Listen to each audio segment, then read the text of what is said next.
I am live. Live, live, live. Live, live. Live, live, live. I'm just gonna switch this over to there so I can actually watch the live on the big screen.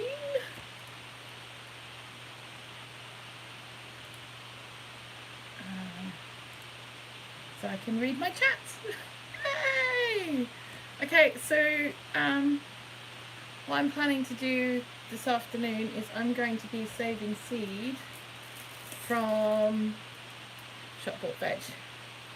So at the moment, let's see if I can, there we go. So at the moment we've got quite a few that we've already saved. I think that one, oh, nope, that's a baggie ready to go. So at the moment we've got, these are runner beans that we actually grew, the ones that we grew in the basket. I started saving them already and I had one. So I found that little bag earlier today, so I'm going to put that in with the other ones. They're such pretty beans. They're kind of purpley, purple and black. Let's get a few out so you can see. They're very pretty. I do like them, they're very pretty. So we've got them. These seeds are all ones that I'm allowed to grow this year, okay, because obviously I've saved them. They're not from packets that we've bought and that I haven't opened yet. So that's a start. So I've got those. I've got the runner beans. I've got soybeans from the ones that I grew earlier as an experiment to see if we could grow stuff out of the pantries. I'm allowed to grow anything out of the pantry as well, so that's going to be something that we do. But these soybeans are the ones that I'm going to grow. I have flat peach seeds, little ones that I've cracked out of the nut from in the middle. The little flat ones that only come out in the summer. Got a very short season, but they are my bestest favourite, and I want to try and grow those this year off those and see what happens. These are from a shop bought green capsicum or bell pepper, whatever you want to call it. So I've got those ones.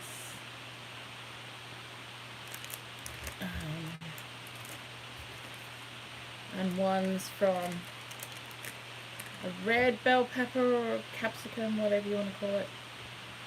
Got those. And I've also got some butternut pumpkin seeds that I saved the other day when we did our roast dinner. I've saved that. So yeah, we've got those so far. This is what we've got so far. And they're all ones that I can grow this year. Yes! So I'm very excited.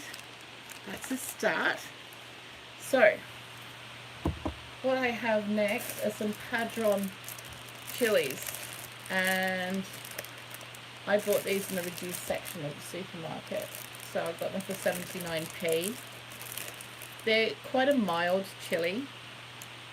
And I'm going to save the seeds from some of the biggest ones we've got. I've actually been using some of these chilies and forgetting to actually, you know, save the seed. So yeah, that was fun. Suddenly realizing, oops. So we're going to start with those ones first, I think, and go from there. Just get all these out of the way so we can go 1 bit, 2 bit, whatever, you know. So I'm just gonna slice it down the middle. We've got, got quite a few seeds in this just quietly.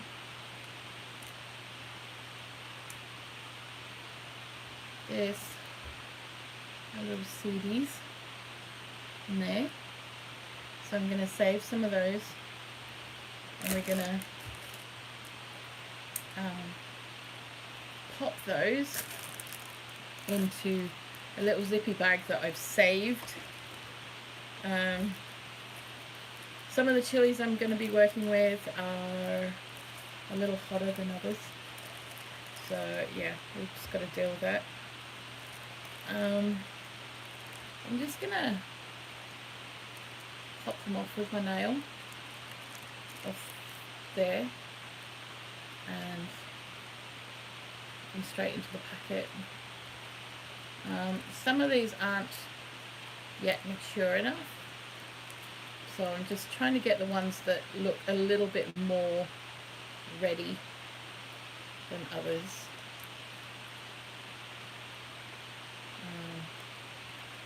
Yeah, some of them aren't. I'm gonna just pull some of those off with my nail. And I know they're chilies, and I can see some of you, you're just going to be like, what the hell is she doing? She's got no gloves on. It's a very mild one. I'm not that concerned at this point. I may be a little bit more careful when it comes down to the Scotch bonnet.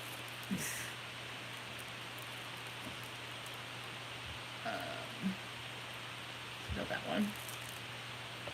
Okay, that's one. Put that in there.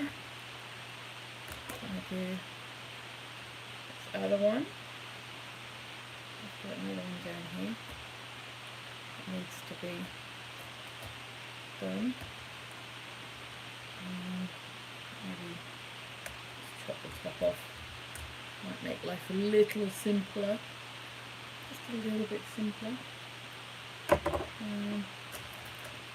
There's another couple that have gone across the desk.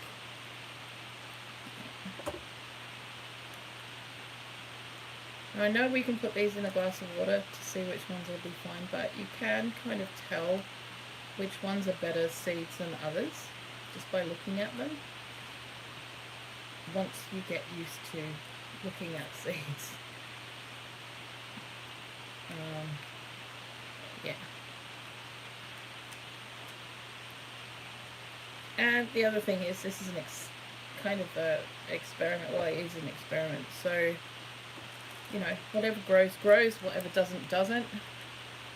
There's quite a few in this one, actually, just quietly. So I'm just going to, oops, pop those off there.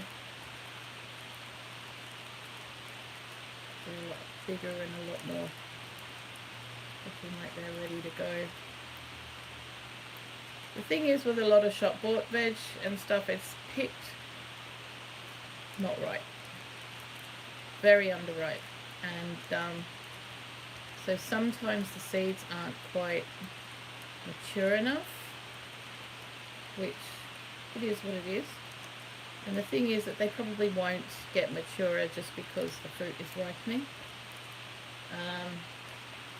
They'll just, you know, be what they were when it was picked, because there's no energy going to it anymore to grow. So just a few of those going. I think that's going to be enough of those, actually. Got quite a few. So what we need to do now is label it up. And yeah.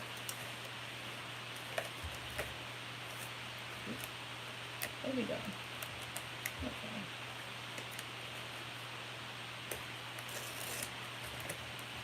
We're just going to label these.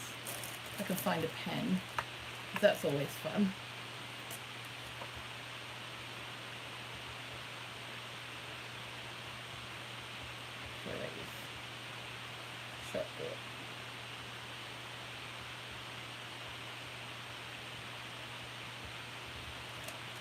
There we go. So that's what I've done on that one. I'll just pop that.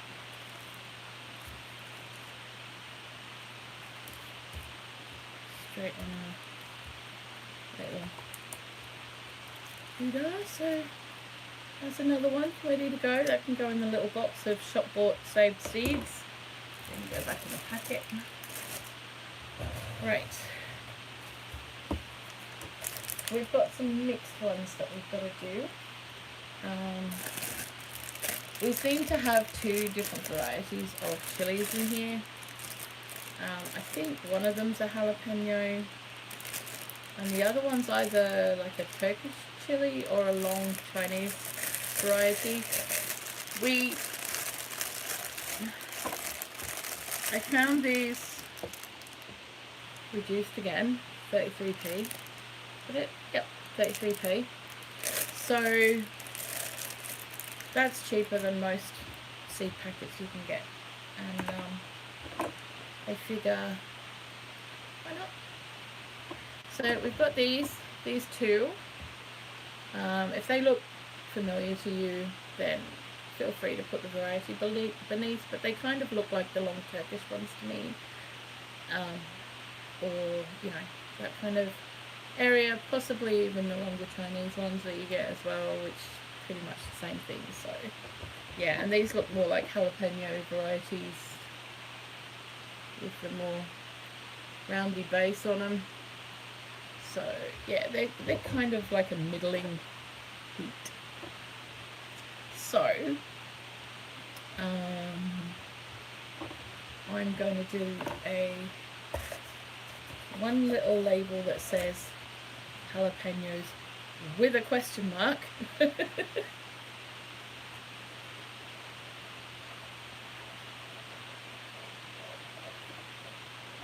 Shop bought.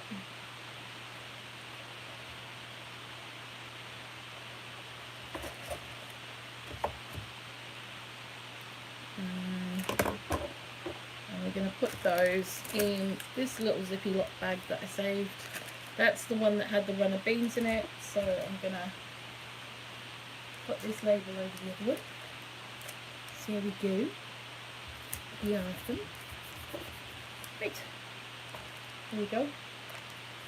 So same again, we're just going to snip the top and slice down the side.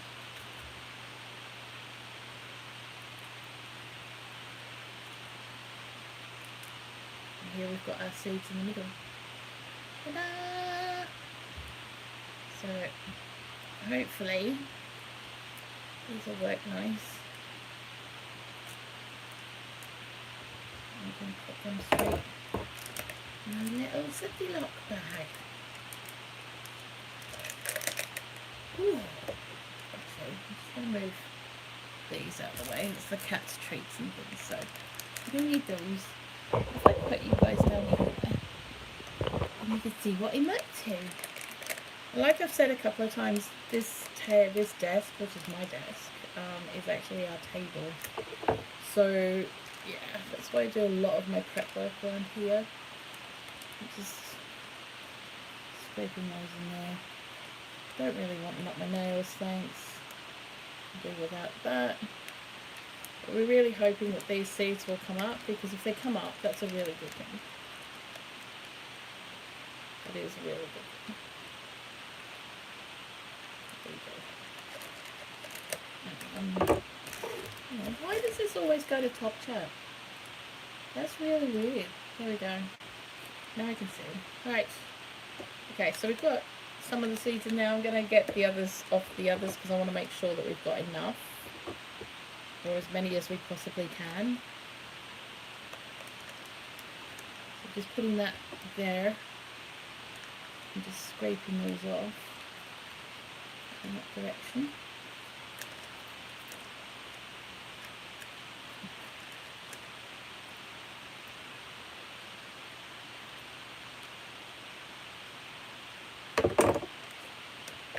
And when I've finished with everything, which will be in this little bowl, I'm going to actually make sort of like a pepper and artichoke thing out of it, so that'll be kind of, nothing's going to waste, shall we say.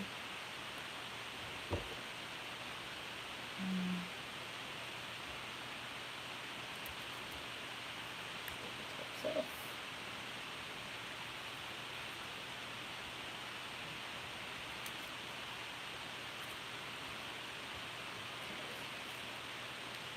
Yeah, more seeds. More seeds. Right. I want me to put it all the way in half actually, just to get access to those. There we go.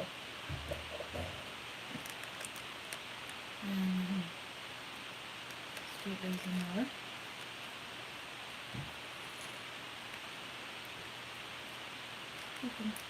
Scooping.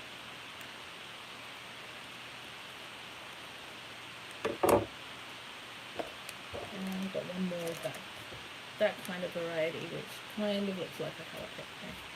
Might not be, I don't know. We just get the mix, like these little mixed bags of chilies. They work quite nicely.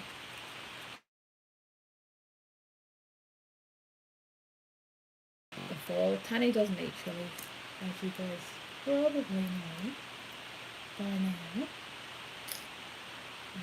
So yeah. And once we finish doing these seeds, I'm going to show you what happened with the apple sponge from this morning. Okay.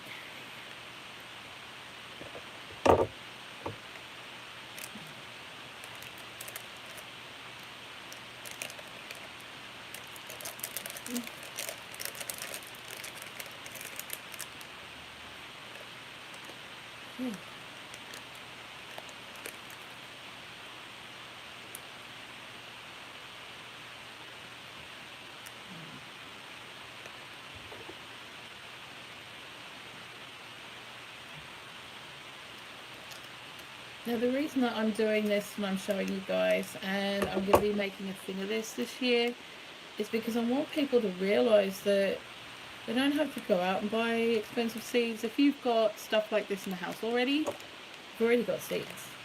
And I just want to show that it's possible to do that, because, you know, everyone's got to start somewhere. Everybody starts somewhere. And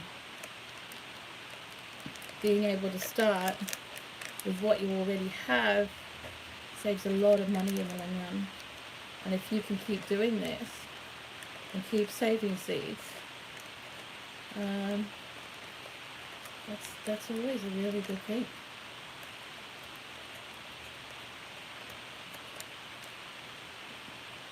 There we go.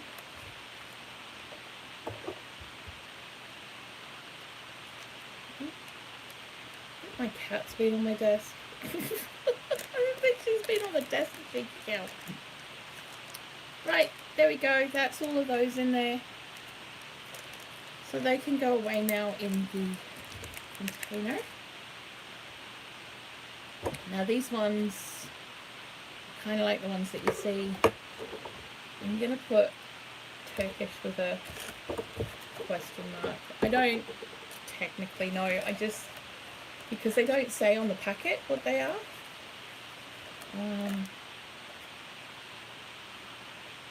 Because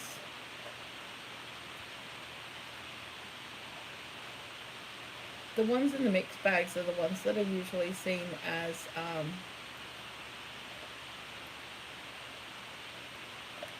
seconds.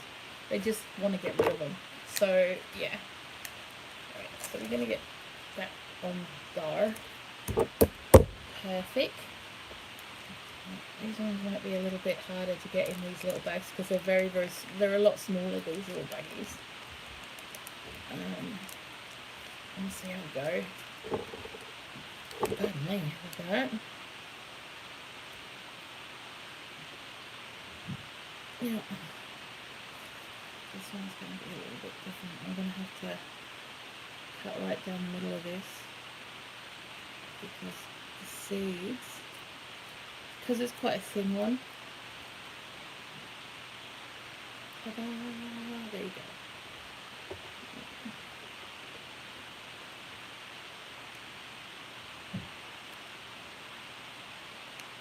part of what I do is, you know, as much as I love growing things that we're going to use all the time, I want to show that you can grow pretty much whatever you want.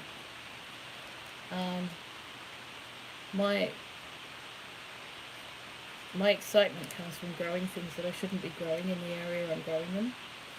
So the fact I got some goji berries the other day, I'm really, really chuffed with. I've only got one goji plant, so I should have really had a couple. But I actually got some goji berries, which is really cool. I did notice that a lot of people said that they've never had goji berries on their plants, but I think a lot of people don't realise that you need to have, technically you should have more than one plant. Kind of like that. So, get rid of that one. I'm not worried too much about having chili on my fingers because I've got to do the washing up in a bit. So I'll have, my fingers will be all dry, all wet and washed, so it'll be fine.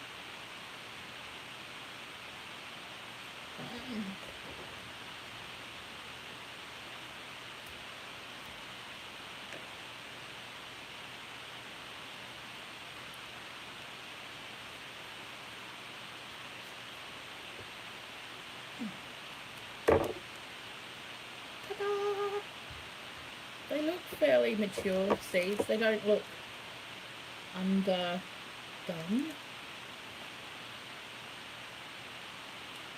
Because some seeds can be a bit underdone due to the lack of ripeness when they're picked. But which is why I'm doing the bell pepper experiment, the different coloured bell pepper seeds. Because I've had people say to me they've been able to grow the seeds from green bell peppers before. And technically you shouldn't really be able to because they're not actually ripe at that point. They're ripe when they're red. You know, the traffic light ones. The ones that go from red to yellow to green.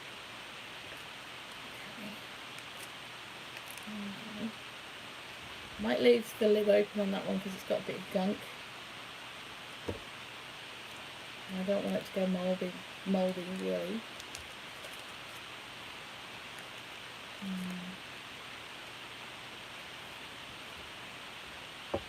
But yeah, I like growing things that I can't find in supermarkets, or it's going to cost me an arm and a leg to find. I'm looking soon at getting one order a month from a place that sells exotic fruit and veg, and doing this from the stuff that I buy from them, and doing a whole like video on, you know, the plant itself and the fruit itself and what you can do with it and stuff like that. So, you know, get something a little bit different.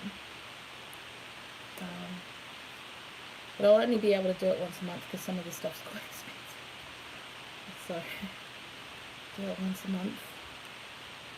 And that'll be a thing for next year, I think. Learning about different exotics and stuff like that, which will be fun.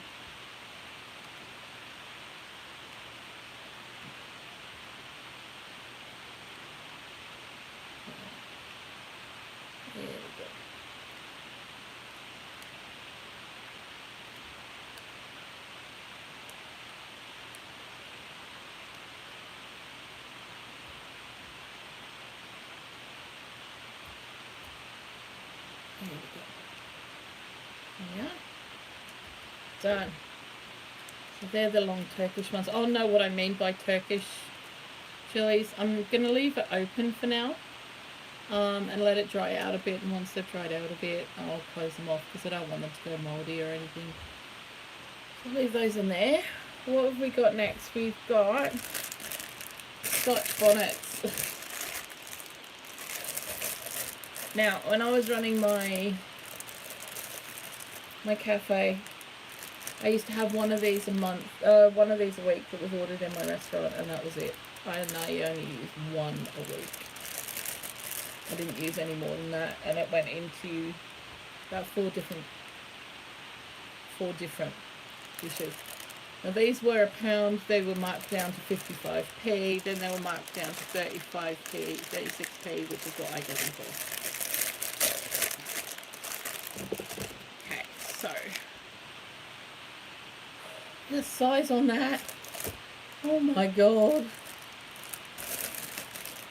Oh my god.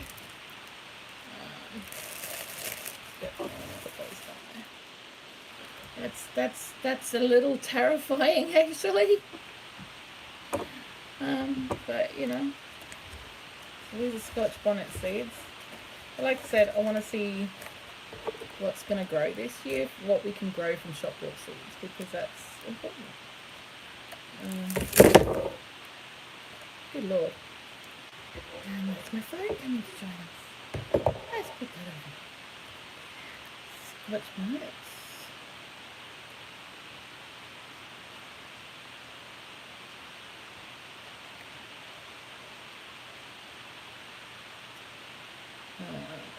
Shop bought.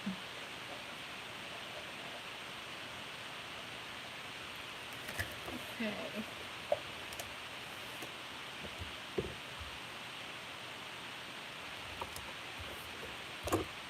So if you're buying these things anyway, you know, it's no harm to go and save yourself some of the seeds. And if I could prove to you, I mean, then if you're saving the seeds again and again and again, you've literally got free seeds and free garden. So, you know, it makes it worthwhile doing. It's very worthwhile doing. Right. Okay.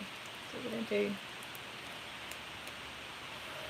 I think I'm gonna have to make some kind of chili sauce or chili jam out of this lot.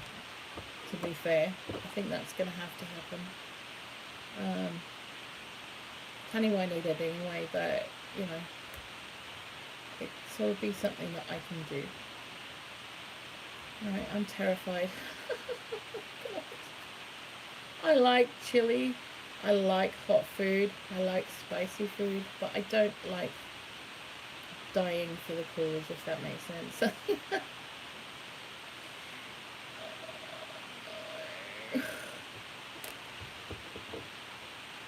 I can actually smell how hot that is.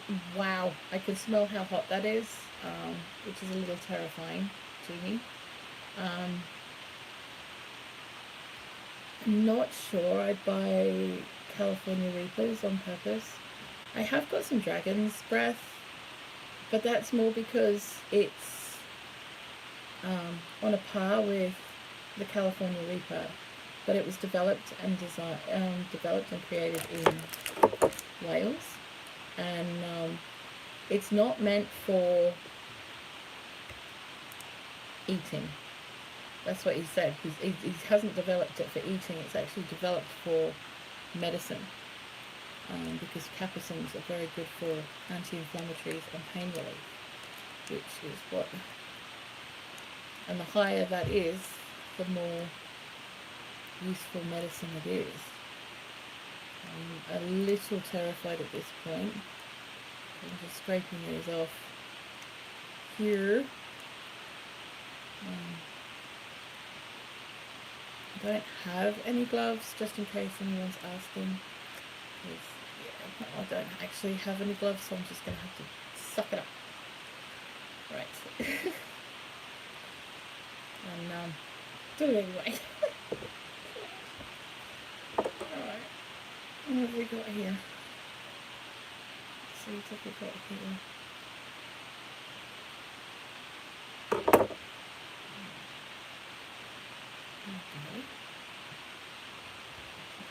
See you, bye. Right. Oh my god. I'm scared.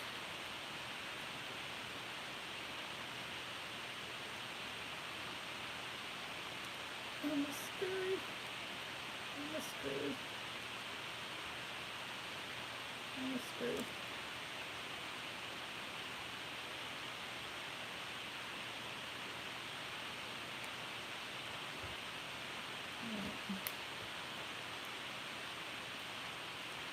Okay.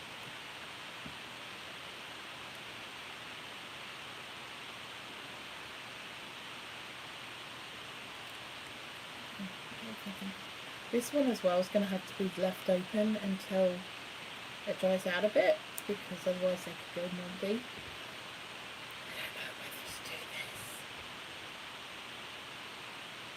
I don't know whether to open more up or not. I'm a little scared too, not gonna lie. But yeah.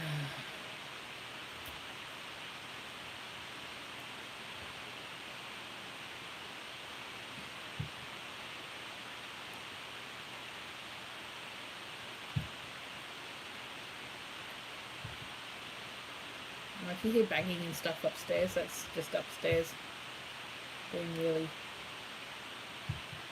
done.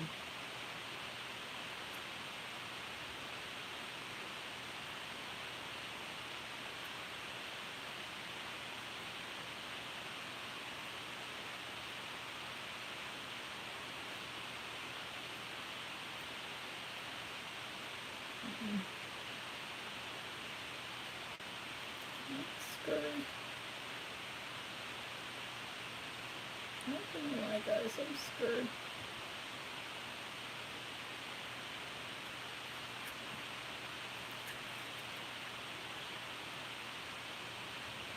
I'm not sure if these actual seeds are actually very mature. They don't look hugely mature, they only look halfway. But I'm going to try them anyway and see how we go.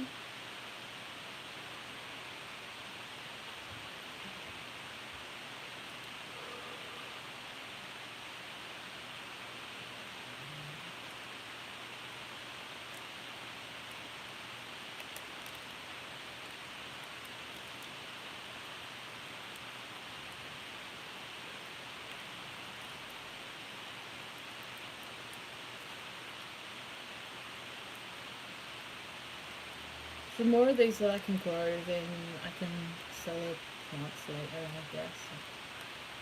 You know. Who knows? I can pick the best ones. Pick the best ones.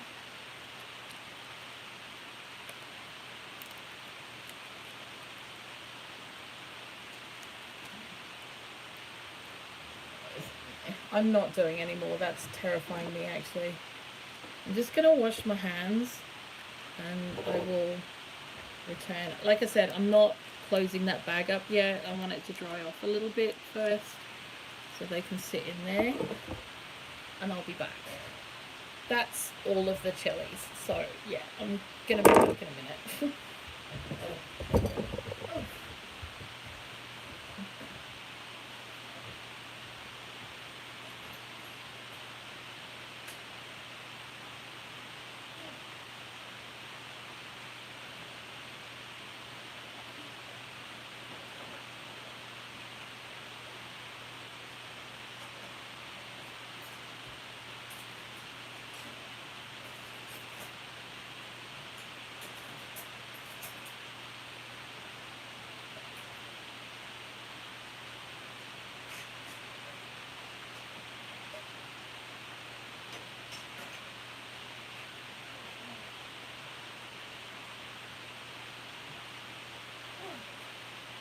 That's better. That's better.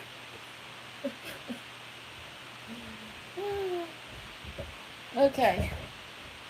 So the next ones we're going to do, click on those, we can go away too. We're going to do these mini babies. I just bought them as they are. I didn't find any in the reduced section, so you know. But there we go. Got these mini babies, and yeah.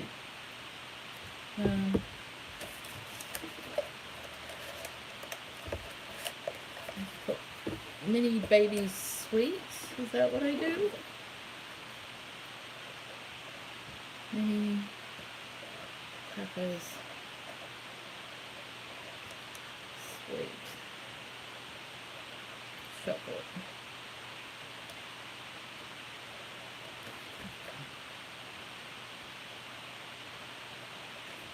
There we go. Put those there.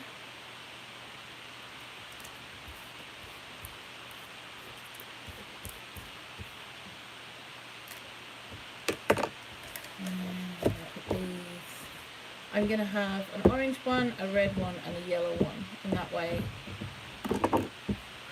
Do I put those in separate thingies? I think I'm going to put them in separate thingies.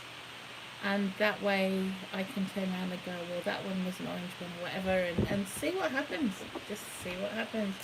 Okay, so this one's the red.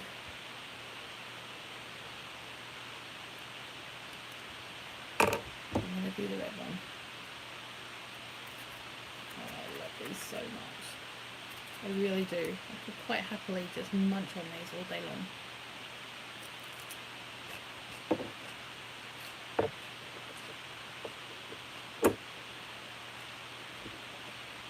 Well, that was dumb. You see, when I went to wash my hands, I should have washed the knife. Oh, wow. Oh, wow. Oh, that was dumb. That was so dumb. Oh, my dear Lord. Oh.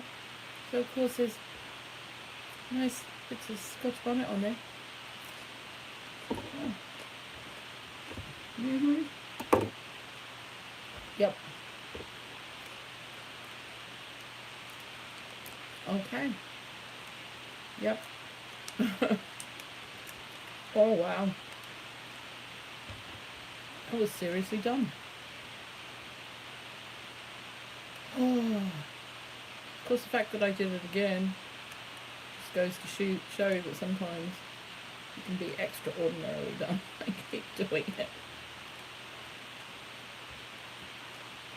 There we go. Alright.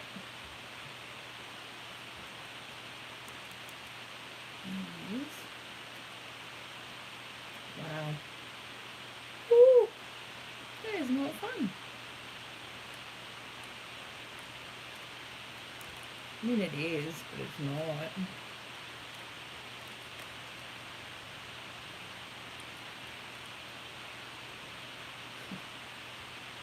Funny as hell is what it is. God, what an idiot. Alright.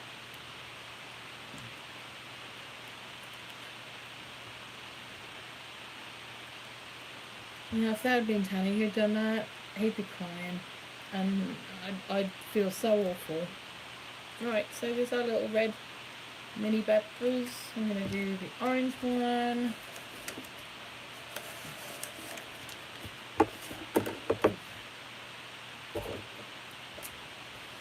Oh, yeah, warm. That's warm.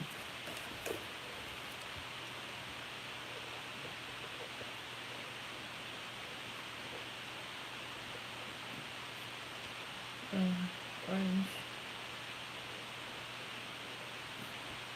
Chocolate.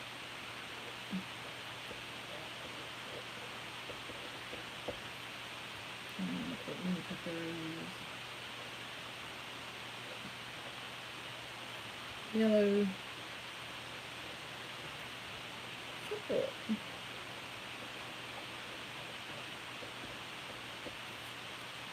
Okay. Okay. I'm gonna do this one again. Is this one safer? Is it safer?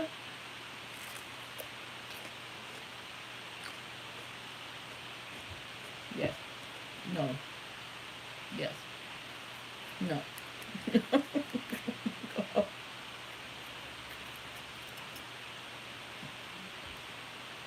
Really isn't that much safer.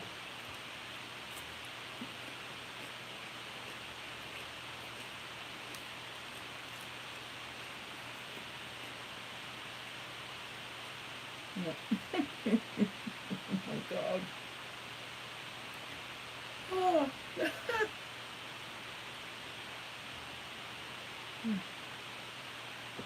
Right. Bloody numpty. I'm still doing it. It's just ridiculous. Right. Okay.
So that's the orange ones.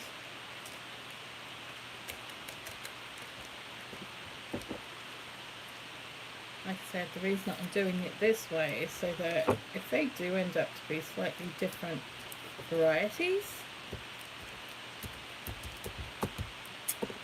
then that's a good thing. These ones as well, I'm going to start leaving some of these little bags open because there's, pardon me, quite a lot of juice.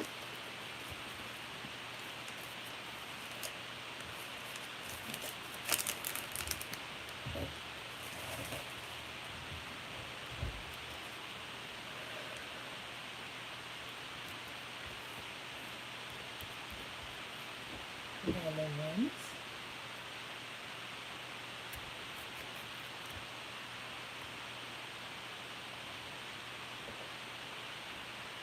The other one doesn't seem to have a lot of seeds in it actually, just quietly. There's not a lot of seeds in that.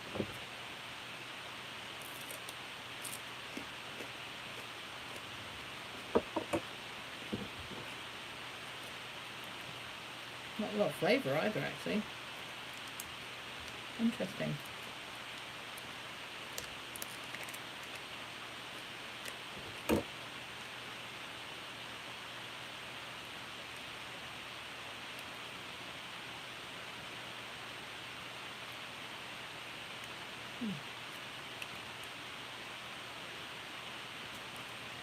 Okay.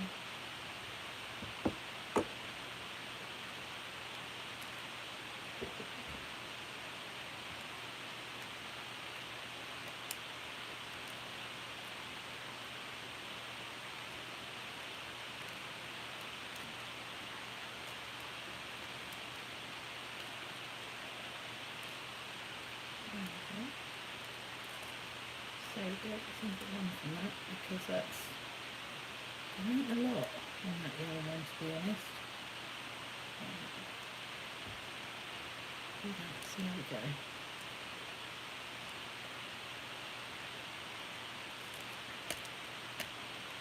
Right. Leave that baggie open as well. Okay. They're all done.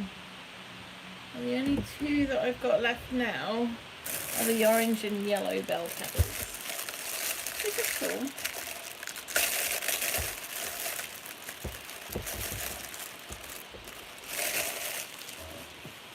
Because I want to make sure that I've got those as well. So I've got yellow, capsicum,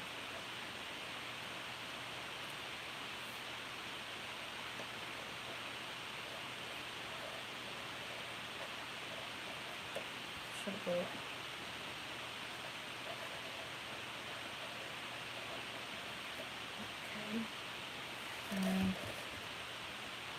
orange capsicum.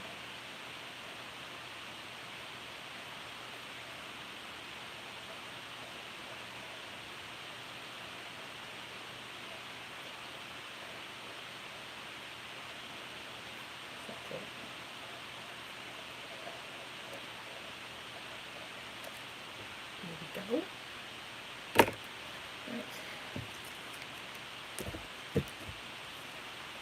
Hello.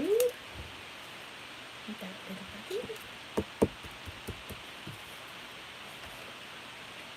Orange. And this little buggy.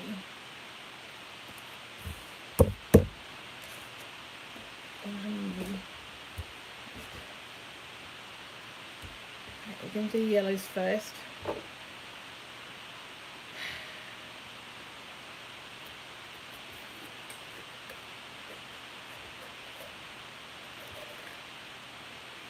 Now technically the yellow ones should be the halfway stage between the green and red.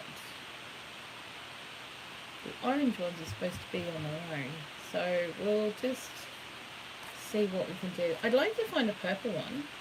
I do see them in the shops occasionally, just not all the time. So, you know, but yeah.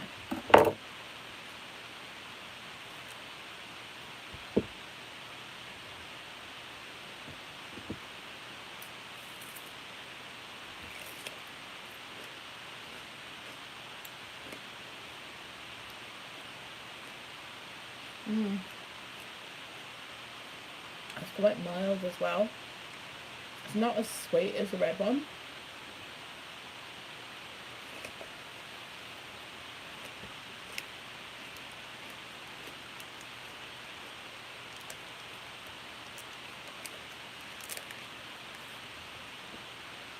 Okay.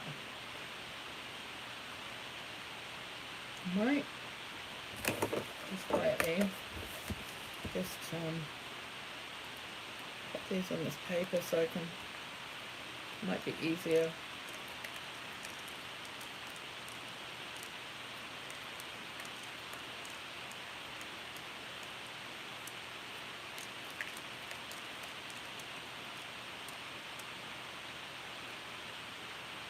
Might be easier. I don't say it will be. It might be easier.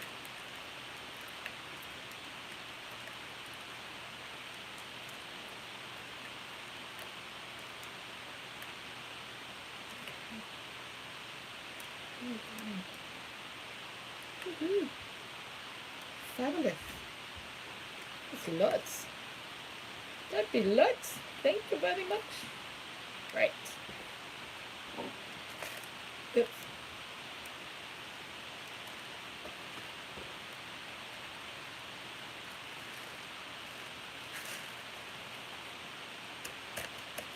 There we go. That's all the yellow ones. The yellow bell peppers. No. Ah, no, don't do that! Oh my god. Oh, my stars, my kids.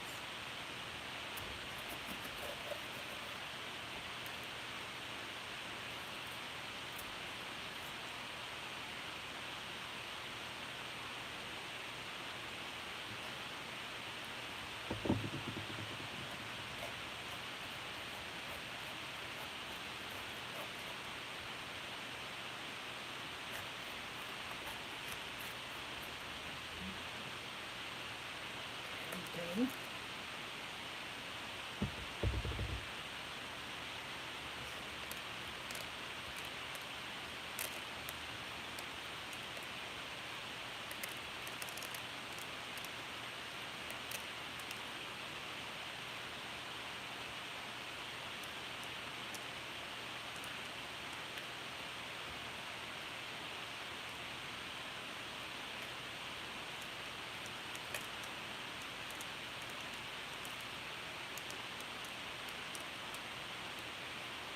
Yeah.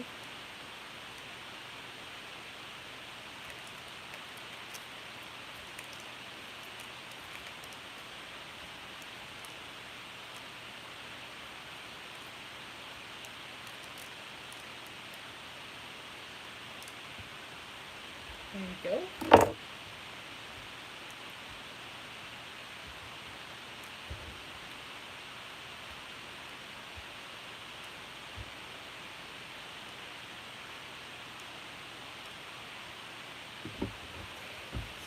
Let's just dry off these fingers. Hey, Kiki, how you doing, darling? How is ya?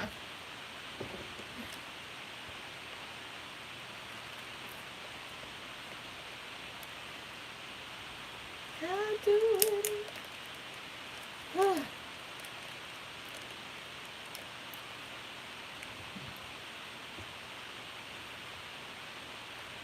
Okay, let's pop that down in here now. Down, dash down. There we go.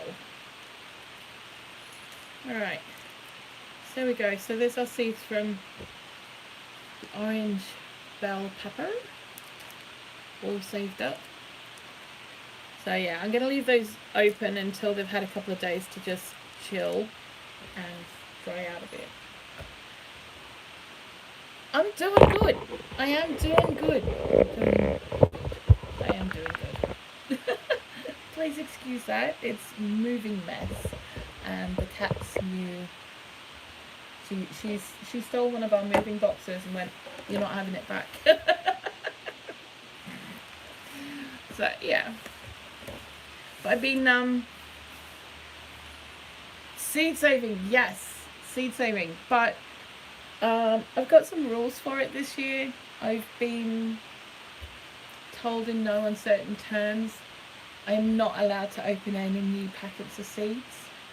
I'm only allowed to use the seeds that are already open, or any seeds that I can save from stuff that we've got as shop bought veg or fruit in the house. So I've just been saving the seeds from everything that we have in the fridge. So yeah.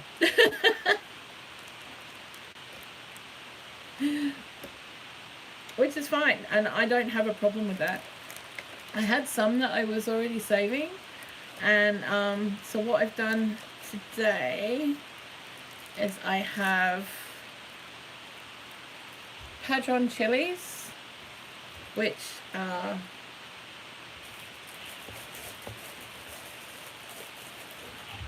these little mild ones. They're quite nice actually, which is cool. Basically I'm not allowed to buy any more seeds till further notice. Like that's gonna happen. Nothing wrong with that. At least you know it's stuff you already. Well, this is right, absolutely. And part of this is because I've had people say to me, but it's really expensive to buy seeds. So this way I can do an experiment this year with seeds from shop bought veg, and show that it's actually possible to start with what's already in your cupboard. So I'm allowed to use seeds, legumes, grains, spices, herbs, anything like that that's already in the pantry, which is kind of cool. Any seeds that I've saved from anything that we've grown, anything that is from shop bought, but the idea is that we don't, some seed places are really super expensive, and I fell into that the first time we started growing here. I spent something like a week's worth of money that I put aside for buying seeds, and got about 15 packets of seeds for 70 quid.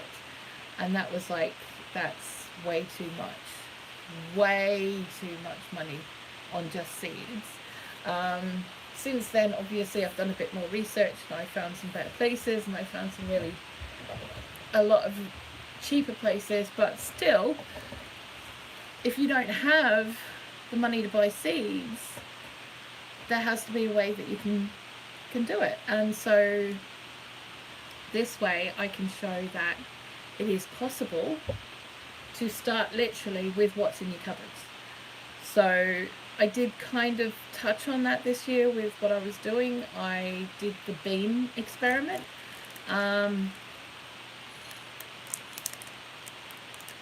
These are the beans that I was able to save from the little plants that we bought late in the season and put in hanging baskets. They're pretty much all the beans we got, but I've saved them all because that's twice as many as the plants that we had, so, you know, and it cost us like 50p for the plants.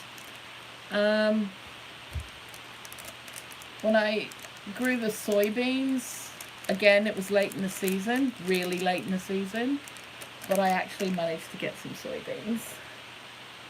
So I've saved those as well. Runner beans really are pretty.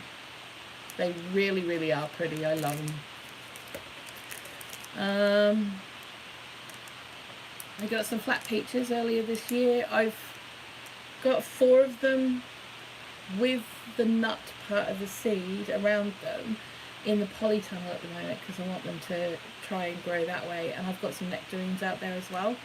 But these ones I actually cracked the nut, and I've got 4 seeds, flat peach seeds for those. That I've saved.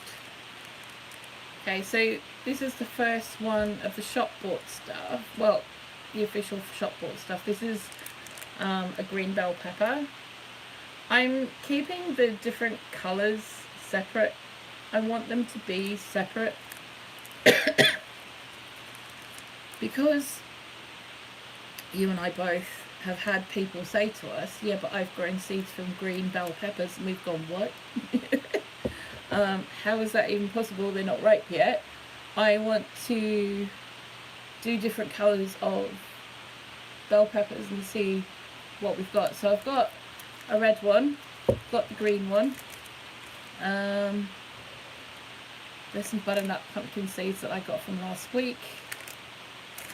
We've got Padron Chilies, those. I bought a packet of mixed chilies, and because they're just random chilies they chuck in a bag and go, here, have these. I think the green ones that were in there were jalapenos, so I've saved the seeds from those. Oops, what's going on? And I think the long ones, there were long red ones, about that long, and I think they're kind of like one of the Turkish varieties, so I saved the seeds from those as well. Every time someone saves seeds from green bells, they never update us with the results. I know, right? This is why I'm going to do it. I'm going to do it. I've got some Scotch bonnets that I found down in the reduced section of the supermarket, so I picked those up as well. What I'm going to do, because that's all that's left over from this, so I'm going to turn it into a sauce. Going to turn it into a sauce, like it's like a capsicum chili kind of hot saucy thing. I got, oh, where are they? You know these tiny little peppers, these ones? The red ones are cute. Yeah. These here, I love these, and I will snack on those all day long, right? So, but I got, in the packet there was a red one. What is it? No, that's not it. No, what? What are you doing? You can't hide from me. Oh, here we are. They're already on the desk. Look. Red one, orange one, and a yellow one. So I've put them in separate packets so that I can grow them separately, you know, and try it separately. Because I think that's, you know, part of the whole thing is you want to show that this can work or that can work and which one works better than the others. So yeah, there's the Turkish chilies. Also found Scotch bonnets, but yeah, I think I showed you the Scotch bonnets, so I got those. And I also found a yellow bell pepper and an orange one, and I've just saved those as well. So, you know, I mean, it's stuff that we use. It's stuff that I use a lot. You have pepper seeds everywhere that you never labeled. Bless you. It's okay, honey. It's okay. We all do it. I just happened to have my labels sitting on my desk, and I found my little zippy bags the other day, and I thought, oh, you know what? I should probably do this.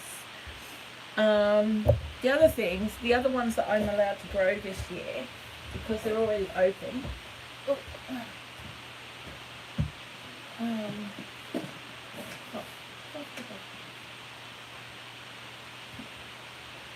No, it's not a chocolate tree. I wish it was a chocolate tree. I have, however, found somewhere. Please excuse the mess of my living room. I have to fold the washing at some point this afternoon. But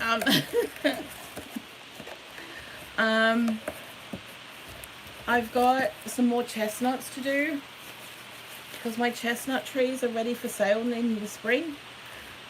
So I want to put some more in this year. So I've got some more, and I also got some cob nuts. This is part of the difference. Kept laying them out to dry and thought, oh, I'll remember. I do know. You do know they're all hot peppers. Oh, goody! I think once they come up, you'll know. You'll know once you see the fruit. You'll know exactly what it is, and you go, oh, that one. Mm-hmm. Yep, handle with care. So yeah, I've got. These are part of my nut farm. These are part of my nut farm, so they don't really count, but I'm allowed to grow those because that's, you know, income. But I've got these that I'm allowed to grow because I've already opened them. Okay, so I've got more radishes because that's normal, because hundreds and millions of radishes. It is an exciting venture, and they're so easy to do. And I learned from Morgan on Goldshore Farm, his channel Goldshore Farm. He does hundreds and hundreds of them every year. Obviously I can't do hundreds and hundreds of them every year, but I can do up to 50 and get them chuffed off, and that pays for the next year's and a little bit beside, and you know, it all helps with getting some more. But every year I want to add another nut to what I'm doing. So this year I'm going to use the Kentish cod nuts, which used to be incredibly popular in this country, and then all of a sudden in the Victorian times they kind of died off. So they're quite a rare tree now to find, and so I've decided that that's the one that I want to do this year. I do want to do walnuts, and I want to do almonds. I want to try different things, because you know me, Kiki, I like trying things that I'm not supposed to grow here, because as soon as someone says, you're not supposed to grow that there, I'm going to try. I am going to try every single time. That to me is a challenge, which is why I have lemongrass in my polytunnel, which isn't heated. Pistachio trees growing. Now this one, I don't know if you recognize that. This one's a very special one to me. It's known as the Irish strawberry tree. And my parents had this tree in their garden in Canberra. And those are the little seeds. They are tiny, weeny, weeny, weeny little things. The size of strawberry seeds are tiny. American chestnuts are extinct. Oh no. What, extinct? There's no one that's got any?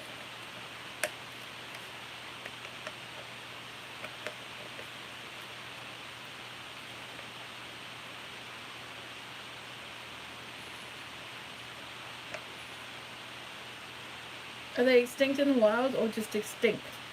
Gone, like Kaputski completely? Because I'm really curious about this, actually.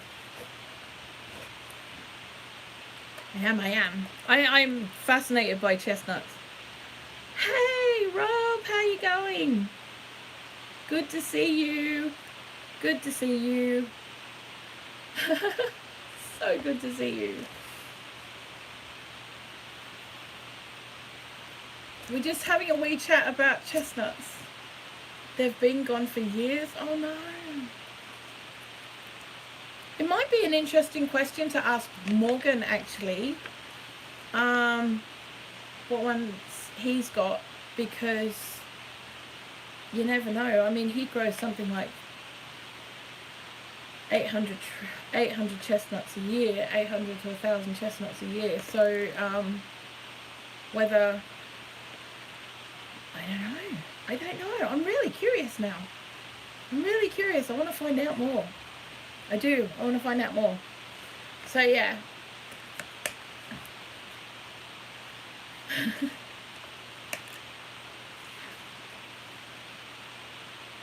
So yeah, this is another one of my experiments. I am a bit of a nerd about science. Me too. Me too. This is why, okay, I've been told by my partner this year I'm not allowed to buy any more seeds, and for those seeds that I've already bought, I'm only permitted to use the ones that are either saved from shop bought stuff that we already have in the cupboard, pantry supplies that we already have, so dried legumes, grains, spices, stuff like that. Anything that is already open, I'm allowed to use. They're trying to develop a disease-resistant variety. The trees never mature. They get sick and die. Oh no! See, this is the bit that I find difficult. You're never going to have a disease-resistant anything, you know, and messing with nature, all it does is just make it worse. There's always going to be blights. There's always going to be diseases, and all we can do is just hope that it doesn't happen next year. Do you know what I mean? Like last year, everyone over here, their tomatoes just dead, blight. That was it, kaputski. We lost near on 40 plants. Hey Rhonda, how you doing, darling? Getting ready to watch Charlie Brown? Awesome. American chestnuts are almost completely extinct. There are very few left anywhere in their homepage. I know where one of them is. It's barely alive and it's watched closely. Okay. Cool. Oh, pardon me. I didn't mean to do that.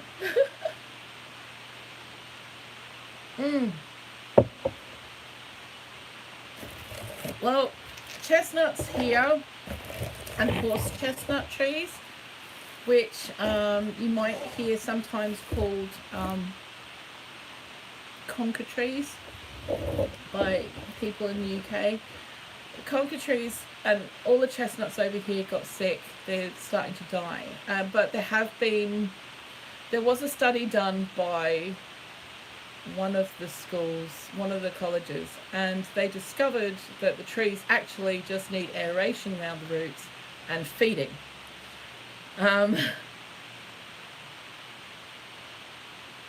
Yeah, it's probably already reported, which is why it's being watched on. Trees on my family's land struggled and been dying all my life due to the blight. It's so sad. That happened a lot to all the elm trees over here in this country, and yeah, the conker trees, like, they really hit hard. Horse chestnuts aren't exactly edible, but they are really good medicine, so have to go get your workout in. No worries, darling. Have a really, really good day. Thank you so much for stopping in. I really do appreciate it, darling. 2 chestnut trees on the farm in Kentucky. Wow! That's so awesome! That is so awesome. That's fantastic. Well, every year I get a 500 gram bag of chestnuts, from a nut farm here in the UK. And what I do is I plant them, and this first year, I've started doing it in the last couple of years, let's be honest, and my first lot of trees are ready to go to their new homes in the spring. Whoever survives gets to go and be registered for sale. I actually started it as a bit of an experiment because I just wanted a chestnut tree. I didn't care about anyone else wanting one. I wanted one, so I tried to grow them. I discovered that Morgan from Goldshore Farm was doing it, so I followed what he did, and I layered them up in a bucket. I wasn't able to bury them, so I wasn't sure that it was going to work, but I had the bucket outside and they completely stratified, and come March they're all popping their shoots up. I ended up with 42 plants. Yeah. I have 40 left, I think, at this point. Yeah, I just want them to survive the winter. If they survive the winter outside, I'm going to be happy with that, and then I can put them up for sale. But this lot will already be ready to be potted up by that time. Big news: a few years ago they found a grove of American chestnuts high on a mountain in Virginia that is untouched by the blight.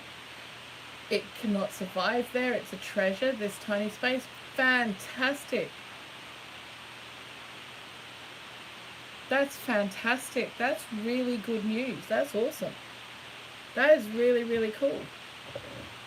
But see, I think it's so important. I mean, everyone's going, oh yeah, all these companies that say, yes, we're growing trees because we do this and what, but they're not growing broadleaf trees. They're growing pines and conifers and stuff like that. And a lot of those trees in this country, they're not native. Native woodlands are made up of broadleaf trees.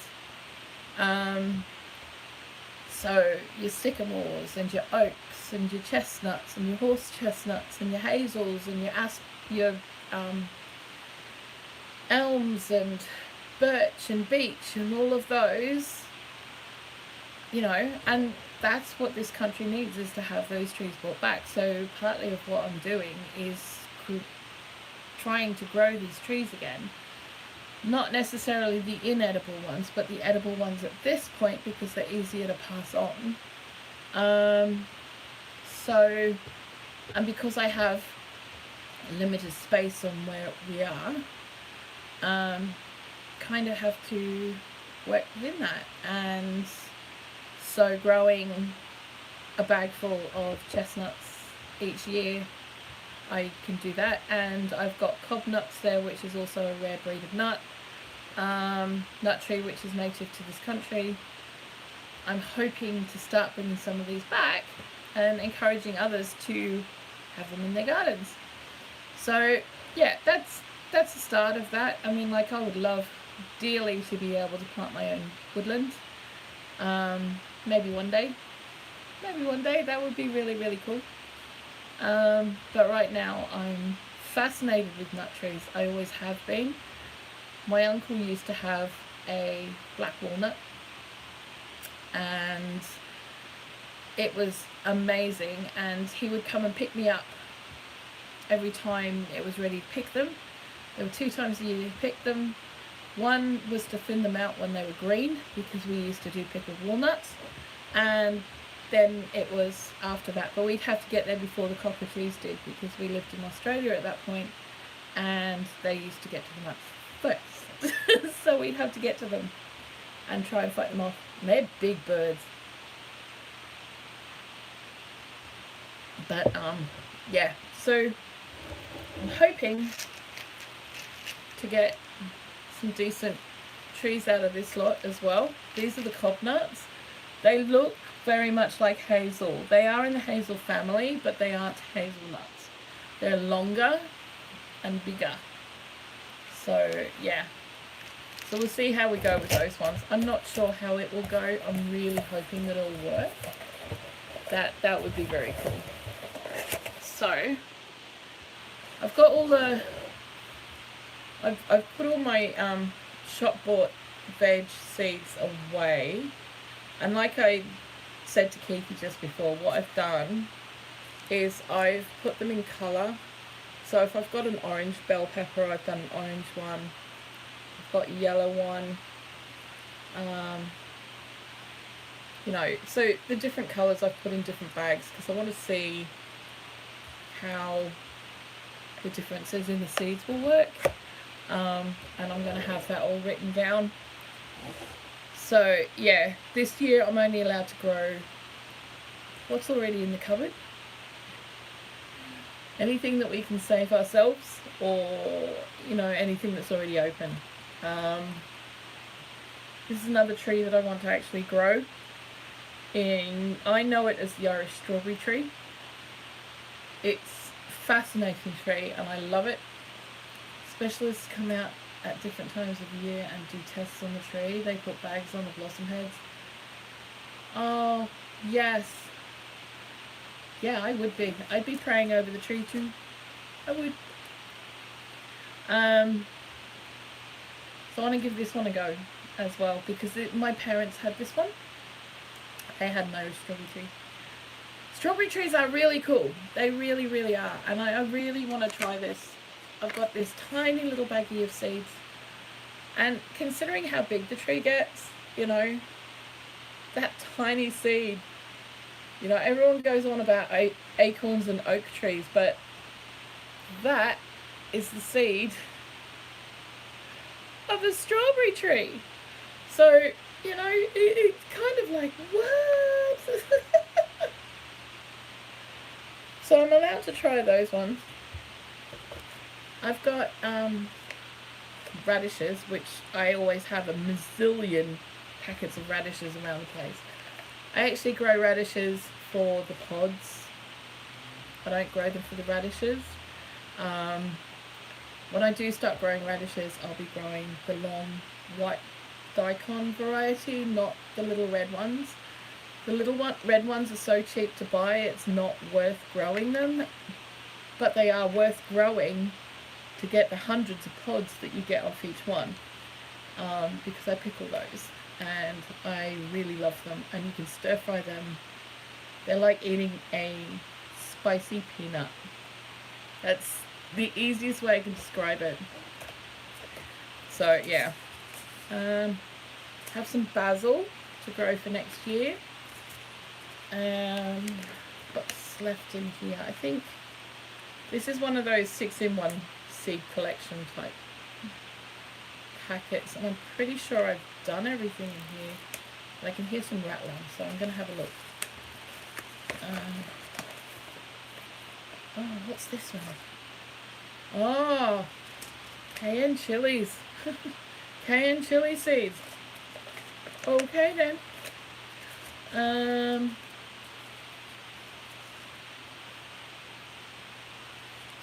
This one's black Tuscany kale. I'm not a fan of curly kale. I have to admit, it's just not a me thing. It's a texture thing. I really just don't like it. But I like the long black Tuscany varieties of the Cavallo Nero, whatever you like. I prefer those much more. One of my favourite things to grow is summer squashes and courgettes. Patty pan squash and these little globe ones, the grisettes, the Provence, my two bestest favourites. And I adore them. I absolutely adore them. I started growing those 2 years ago and they will never not be in my garden ever again. They're always some tomato seeds. These did really well last year until they got the blight. They were looking like I was going to get hundreds of pounds of tomatoes off them.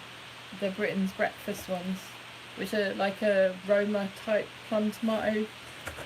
And then we got the blight. Oh yeah, we lost loads of plants this past year we lost nearly 40 plants to blight, and I was gutted. But it happens. Beetroot. I've got loads of beetroot at the back at the moment. I'm just looking at it going, how am I ever going to get through all of that? But I've got to, it's accidentally successionally seeded because I wanted a lot of beetroot, but we have to contain a garden because we're not allowed to put in garden beds, so everything has to be in containers, and we had to wait until the containers were ready to put the seedlings out. Well, each container was ready at a different time and ended up one being further on than the other one by about a month, and then there's still some that are about that size. So yeah. Kind of hoping that they'll keep going over the winter. I don't know if they will, but if they do, they do. If they don't, it was fun. Some of these, see, I grew up on these paddy pan squash I grew up on, and I grew up on them having them very small, no bigger than that. I've seen people growing them this size, and I'm like, what? I've never seen them that big before. We've only ever eaten them about that size. So I think probably next year or this coming season, I'm going to try and grow a really big one. Partly for the seeds, and just partly because I can. I want to see how it goes. Spinach, of course. I've got loads of spinach. Gold rush courgette, or zucchini, whatever you want to call it. I really love the yellow ones, and over here you can't get them in the supermarkets. It's really rare to find them in the supermarkets, and definitely not at the markets, like the fresh food markets and stuff. It's just not possible. So, and when you do find them, they're stupid prices. So yeah, we just don't bother. This is a mixed packet of courgettes. They did quite well last year. I had I planted 6 of them, and all 6 plants came up, and they were all awesome. So I'm gonna give that another go this year.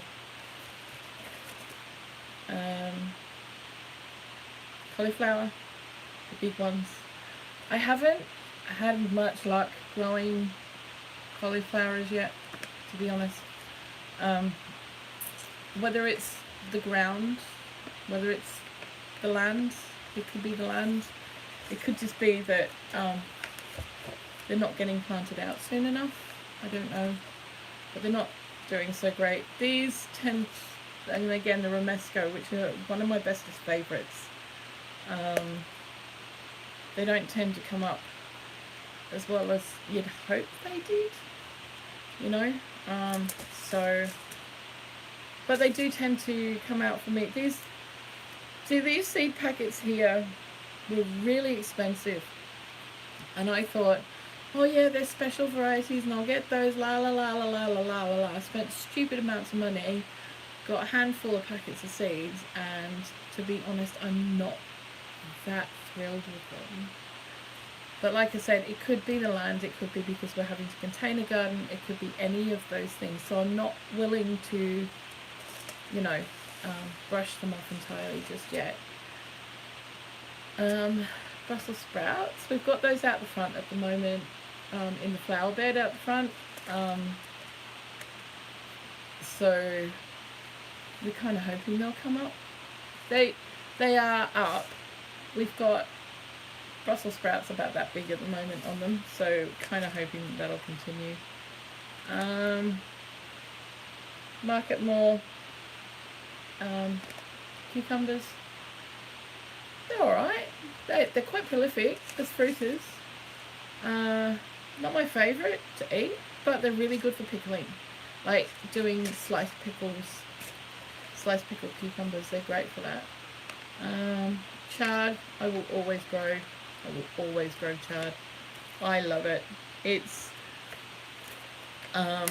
in Australia it's known as silverbeet, and we grew up on that.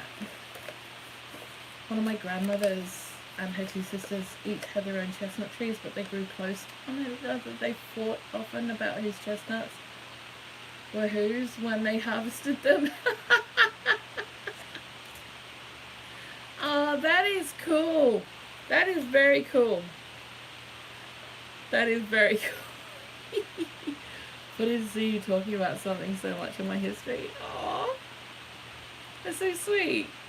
Yeah, no, I love them. I love them. Yeah, chestnuts are definitely a big thing for me. So these are my fastest favourite cucumbers though. The Saccharomyia burrito. They're a Japanese one. I did touch on this subject the other week, but they are my bestest favourites. What's up, missus? What? What? What? What do you want? Excuse me. Come on then. You coming up or what? Are you coming up? What's going on? Come on then. Come on then. Are you coming up? What? Are you coming up? Are you just going to sit there and moan at me? Hats, man. What time is it? Oh, is it treat time? Oh, I see. I see. It's treat time. That's what it is. I would love you to make a video and show me the tree. I would very dearly love you to do that. I really, really would. Okay. Excuse me a moment. Someone's never been fed before, you see. Come on then. Are you coming or what?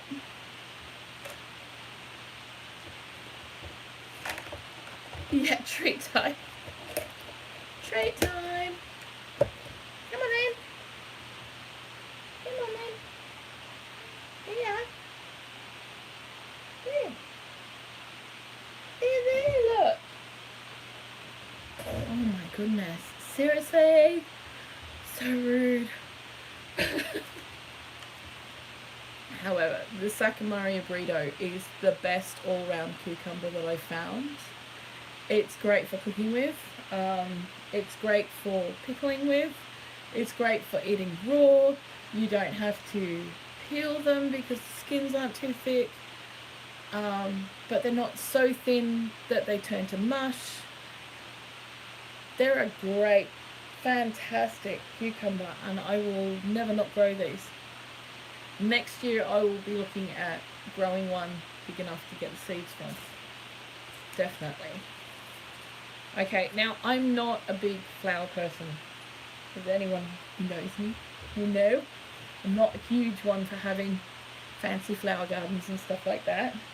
But I do have a couple of flowers that I do like to have around, and they are not only useful for the pollinators, but they are actually really good medicine as well. Cornflowers. These are the first things that I ever grew, ever. My mum gave me a packet of seeds and said, there's a little square of garden there, just go and grow these. So I did. I went and grew these. Easiest things in the world. Love it. Love it, love it, love it. Really good medicine. I actually pick the flowers and I dry them out and put them in teas when I'm not feeling very well. They go in there. They're really, really good. Nasturtiums. I have so many uses for nasturtiums, it's not funny. I use the flowers, I use the leaves, I use the stems, I use the seeds. These will never not be in my garden. The seeds I make into, I pickle them for poor man's capers. Caper tree. That's on my list, is a caper tree. I'm going to have one of those. Okay, so these tomatoes were doing really well last year again. until they got hit with blight. They are known as the big raspberry. Oh, flip. The seeds are falling out. No! You're not allowed to do that. What are you doing? Okay. So yeah, they're known as the big raspberry, and they're going to be in the garden again, obviously. More radishes. Are you finished now? You want to cuddle now? Come on then. You coming? No? Okay. Oh, hello. Hang on a second, guys. Oh, hello. For those of you who don't know. Hey! How you doing, darling? It's good to see you. You did catch one of my lives. Hey! She's just realised she's on camera. My cat hates the camera. She absolutely hates it. And if she realises she's on it, she will scarper. It is funny as hell. But yeah, so there we go. So the other flowers that I will grow will be sunflowers, if I can get them to grow. I didn't get them to grow last year. I didn't try because I'm not even sure if I'll put them in this year. And the reason why is that we are still overhanging with the threat of moving. You know, it's not really a threat of moving. We're supposed to be moving. We are supposed to have been moving for 3 years. Last year we were told that we were supposed to be moving within 6 months, and we're still sitting here. So yeah. So I don't really want to put seeds in that I can't put as easily in containers, and these ones are pretty tall. To move them would be really, really difficult. Do you know what I mean? It wouldn't be that easy to do. I've got lavender. I've got English lavender. I did try to grow this last year from seed. I didn't have any luck with it. I'm going to give it another go this year. Yeah. Going to give it another go this year and see what we can do. Hopefully. But apparently it's really notorious for being a real pain in the butt to grow from seed. But I am determined to do it. Got some kohlrabi. You can't get your lavender to grow either? Oh, darling. Oh, bless you.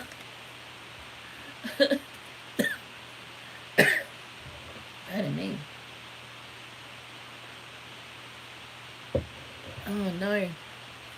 I'm going to give it another go, though, and try, see what happens. Do you know what I mean? I've got, yeah, kohlrabi. I love kohlrabi. Now, I can put these in containers. The majority of buckets and containers that we have to grow in and pots are cut flower buckets that we've got from the supermarket, because some of them give them away and some of them sell them for like 8 to 10 of them for £1. So we're like, thanks very much. And they're all like 10-litre buckets. So I could probably get, the only reason that I haven't been doing kohlrabi really is because I can only get one in a bucket. So yeah, just discovered black nightshade in my garden. Tastes really sweet. Nice. British marigolds, English marigolds, these ones. I've also got the African marigolds, which are the French marigolds, whatever you want to call them. I grow these not only for the pollinators, but I also grow them for medicine. And I grow the 2 varieties because they have different things that they do.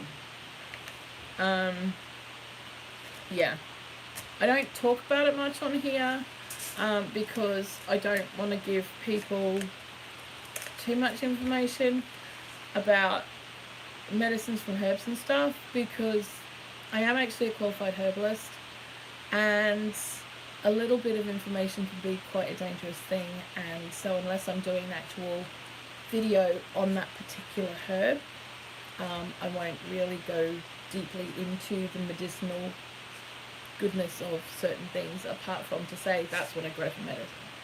So yeah. Broccoli, of course.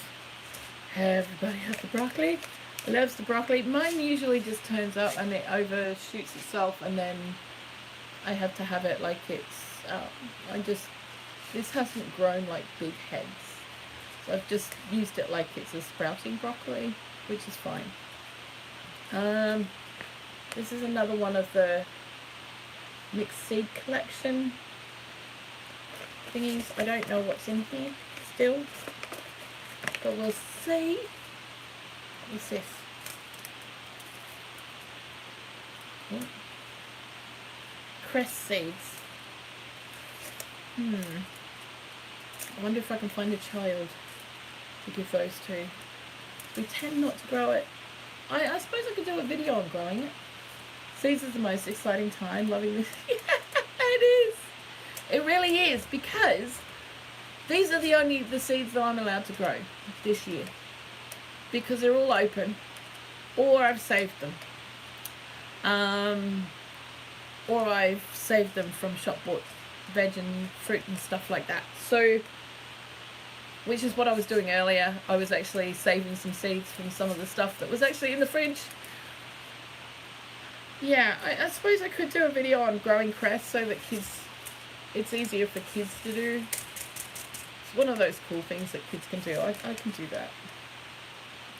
More radish seeds in here.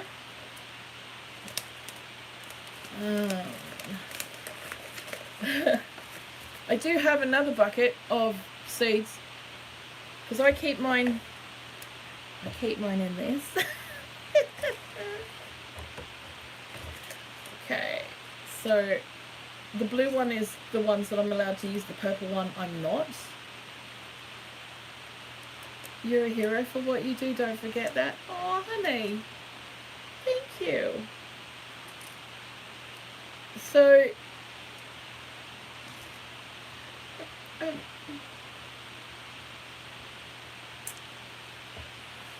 okay, thank you, that's very sweet of you.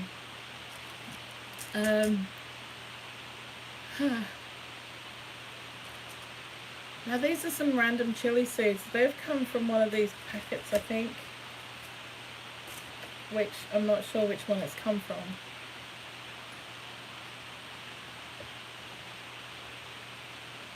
Shame you have to eat chocolate so you can save your seeds in the tub. Great idea. Actually, I'll let you into a secret, okay? All my art stuff, all my art supplies and everything, which we packed up last year because we believed we were going to be moving within a few months, and we wanted to get as much packed up as possible, which is why there's boxes in places that they shouldn't be and stuff like that. I'll try not to cry. You got me, almost got me there, but almost. But I actually save all my craft supplies in these, and so, but what I do is I go onto Facebook Marketplace, and after Christmas everyone's giving them away. No one wants them in the house anymore. They want to give them away. Of course, people are like, oh, thank you very much. So I get like 10 or 15 of these things for free. I actually don't like the chocolates. I don't eat the chocolates. I don't want the chocolates. It's, I'm a little bit fussy about my chocolate. If I got a great big tin like this of Lindt chocolate, you know, the little red balls, that would be a completely different story. But no, I didn't. And I didn't buy these, I just picked them up. They're somebody else's buckets. But part of the reason I started putting seeds in these is because Tanny couldn't tell which was seeds and which was craft supplies. So I was kind of hiding the fact that I kept buying more and more seeds. So it was a way to keep him confuzzle-manated about how many seeds I actually have. Dark chocolate for you. Yeah, see, I'm more of a dark chocolate person, but I really love those little red Lindt balls. They are Just, no. Just stop. Okay. Spaghetti squash. I love these things. We grew them, not this last season, the season before. We only got ones that were about that big, but that's okay. We tried it, and it was awesome, you know. I haven't grown any winter squash this year because, or pumpkins or whatever you want to call them, because we weren't expecting to be here. So having vine pumpkins, seeds are future food. They absolutely are. But Tony looks at me and goes, "Oh, and what have you spent this time?" Do you know what I mean? What have you been spending this time? What seeds are these? So I'm like, nothing. Ah, innocent. So, yeah. But I do want to grow the spaghetti squash again, but we've got to be fairly careful about what we grow. Yeah. Okay, so this is the Zucca pumpkins. I love these. I do. We did grow those. They did do really well. We grew those at the same time as spaghetti squash the year before last. I can't grow those this year again because we don't know if we're moving or when we're moving. You know, so don't want to put them in the ground, you know, and miss out. I suppose I could do it anyway. We've got, okay, so all of our garden out the back, we live in a ground floor council flat, so it's a government excuse me, government flat, 1 bedroom flat, which has a communal garden with the other 3 flats. Where we live, the local council has a flat rule that says we are not allowed to dig up the gardens, we're not allowed to do anything that is considered permanent change to the garden, which means we can't put in food beds, we can't put in more flower beds, whatever is there we can make use of. We can have anything we want in containers. We're actually pushing the boundaries, having our polytunnel out the side, but our estate manager, we've told her about it, she's seen it, she's gone, it's fine, it's not untidy, it's obviously got no beds in it, as long as everything's in containers, it's okay. So there you go, it's not a permanent structure. So that's fine. So we are working within those limits of what we've got. If we wanted to get an allotment, there's a 4.5 year wait. They're also anywhere between £80 and £200 a year. What? What now? She's so rude. So that's a little bit beyond our abilities as far as money is concerned, and really isn't worthwhile doing. So if you have a look at some of my videos and stuff over the last 12 months, you'll see that we have 3 beds that Tanny made out of pallets, little raised beds out the back. We try and circulate certain crops through that throughout the year, through those 3, but we've also got a lot of these cut flower buckets that we get from the supermarkets and stuff, because otherwise they end up as landfill. So a lot of them either get happy to give them away, or there is one in particular that will sell you 10 for 99p, and I'm not upset with buying that. And all we have to do is put a drill hole in the bottom, a couple of holes in the bottom, and that's simple enough. What? What? What is up with you? Seriously, so rude. Yeah, rude. You've had your treats. Stop. Is there a way you could grow in, say, an old person's garden who can't grow themselves and share the produce? Okay, so I would say yes to that. If the old people that lived around here weren't all living in places like we are. there are certain ways around it. There are groups that you can belong to. I haven't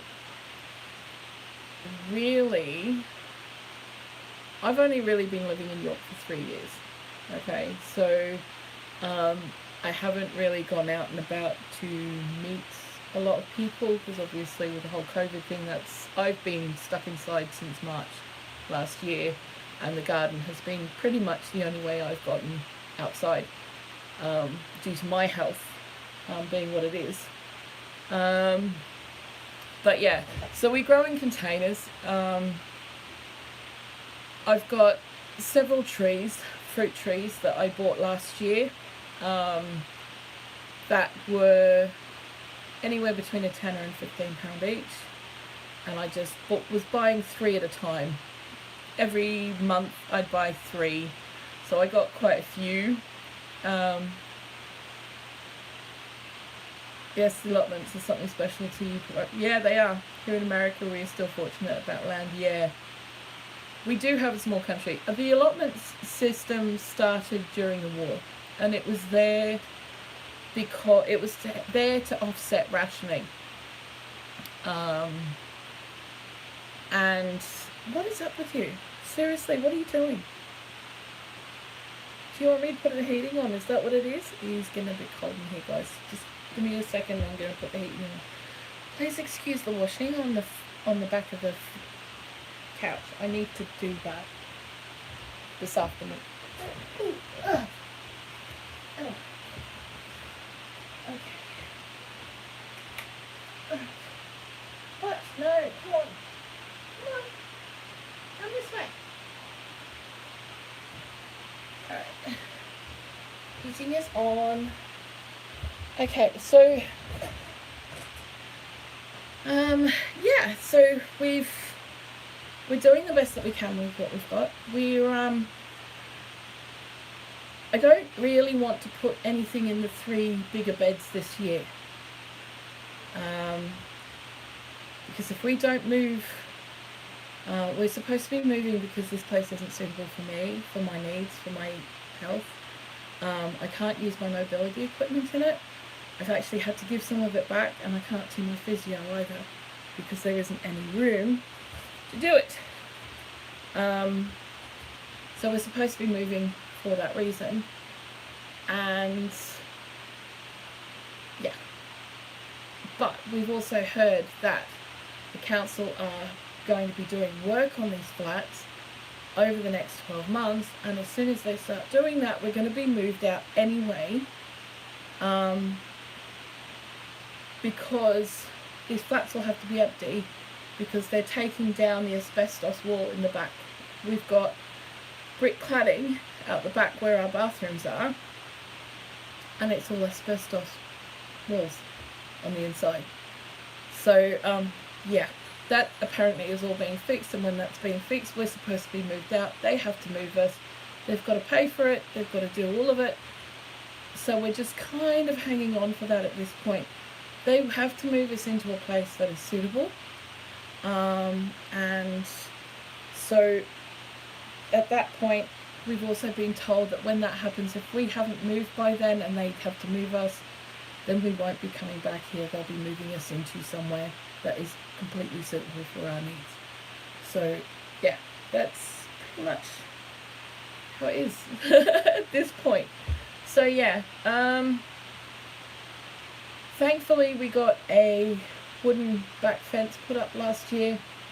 We've had, I don't know if you know about those sort of metal barred fences that go around some schools and stuff like that. They have these big metal bars and things.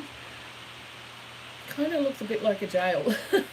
Well, they put a wood clad fence on the outside of that. So we're actually using the metal part at this point to put hanging baskets on and other sort of things. So that's given us some more growth space, which we couldn't use before because there's like a rat run down there, or a snicket, or whatever you want to call it, and the stuff would have just been knocked over and killed. So yeah, but it's all good at the moment.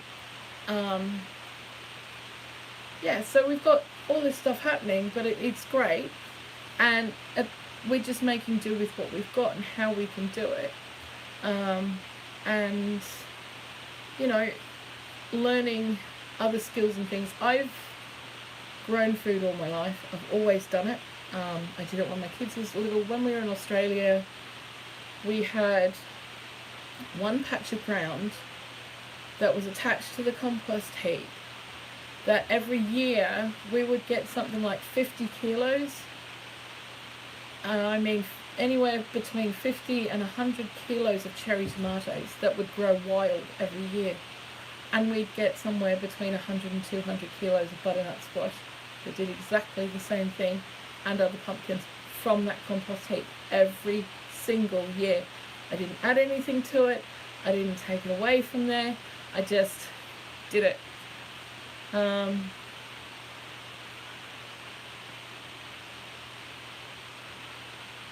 Yeah. So, like I said, I mean, there's a 4.5-year wait for the allotments up here in York. There is actually a law that states if there's more than 12 people, if there's 12 people or more that want land for growing, they are meant to find land for growing. But I'm fully aware that there's around 400 to 500 people on the list as well, and they haven't. In fact, one of the biggest allotments, council-owned allotments, has been cut down by a third. They sold off 2/3 of the land, which is not necessarily a good thing.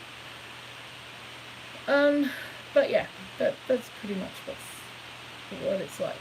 So there are places where the allotments are a lot cheaper. It could be just because we live where we live that it is as expensive as it is. But yeah. The other thing is that I don't drive. So getting stuff down to the allotment would be a struggle for me now that Tanny's gone back to work. But I would find a way. And get down what I could. And that would be cool. That would, no problem whatsoever. Right, so I've got 2 more open packets of seeds. One of them is Globe Artichokes. Again, it's a perennial, and so I did give them a go at growing them a little while ago, but I think Tanny picked them up because he thought they were thistles. So I'm not putting any more in until I can have a proper bed for them.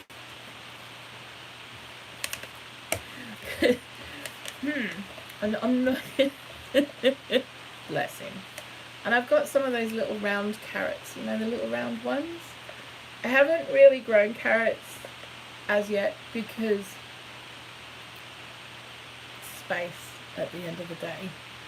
That's the bottom line with everything, it's space. And the containers that we have are suitable for some things and not for others. Also, if it's in containers and it's summer, we have to water everything, and we don't have a back tap. We've got to fill the watering cans from the kitchen sink and carry them out, and I can do about 4 of those before my legs go wobbly. And poor Tanny is left with the majority of the watering. I'm trying to do more. I've been doing the polytunnel recently so that, you know, it's a little bit easier for him. Always there are coveted bits of land. Always been surprised when I see one in bad shape and left abandoned. Yeah, problems lately though have kept people away from being able to tend them. They have a little bit, but honestly, to be fair, a lot more people have been going down there and using them than they were beforehand. They have been using them a lot more. Okay. Because you are allowed to go out and have fresh air, and that's classed as fresh air and it's away from other people. It's supposed to be away from other people. So it's not been so good. Artichokes are coming up again. They get really huge here. Don't talk to me. No, I'm just kidding. You want artichokes here one day badly? Yeah. I do. I adore eating picky things. I like things like antipasti and cappers and the way that the Asians eat with lots of different things around the place. I love all that. And the thing is, I mean, Tanny doesn't. He's very old school. Very old school. And so he doesn't like eating that way. He's not used to the flavours because of the way he was brought up. He's not used to the flavours and stuff. And he's a little bit scared of new things. They are such a beautiful plant. And they do make loads of food. They really, really do. I think my first year I would be pickling them. I'd definitely pick them small and pickle them. They really, really do. Yeah, they do have a very striking look to them. Now, this is my other tin. I'm gonna do it. I'm gonna show you. What's that? I put the heating on. What do you want? Okay. What is that? You've had your treats.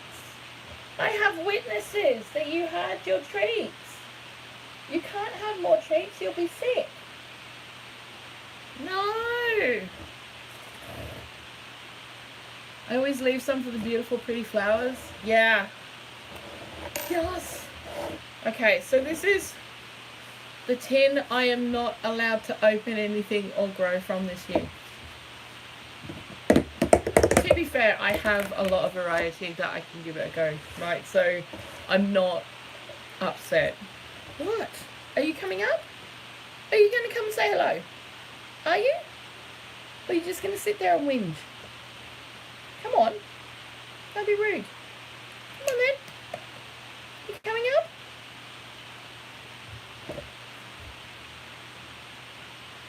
Come on, are you coming up? Are you? No, I'm not going to put up with this. This is naughty. Right. Okay. So, actually, these ones I am allowed to grow this year, but I'm not going to. I know, she's so naughty at the moment. She's struggling with Tanny not being here, which is weird because they hate each other. I mean, they really hate each other. He only likes her when he's had a drink. When he's had a beer, he'll give her a cuddle. Other than that, it's like, get that thing away from me. So, yeah. They really do have this love-hate relationship thing going on, right? Proper love-hate. So when he's at work, like, the first week he was working, she wouldn't eat. She cried like that from the moment he left to the moment he walked in the door. She was a nightmare. You're not starting that again. No. So, as you guys know, I'm a little bit of a rebel when it comes to my seeds. I really, really am. I'm a little bit naughty. I like experimenting with things, and I like growing things I'm told I'm not allowed to grow. And I like having a laugh. So I bought some Peter Pepper chili seeds.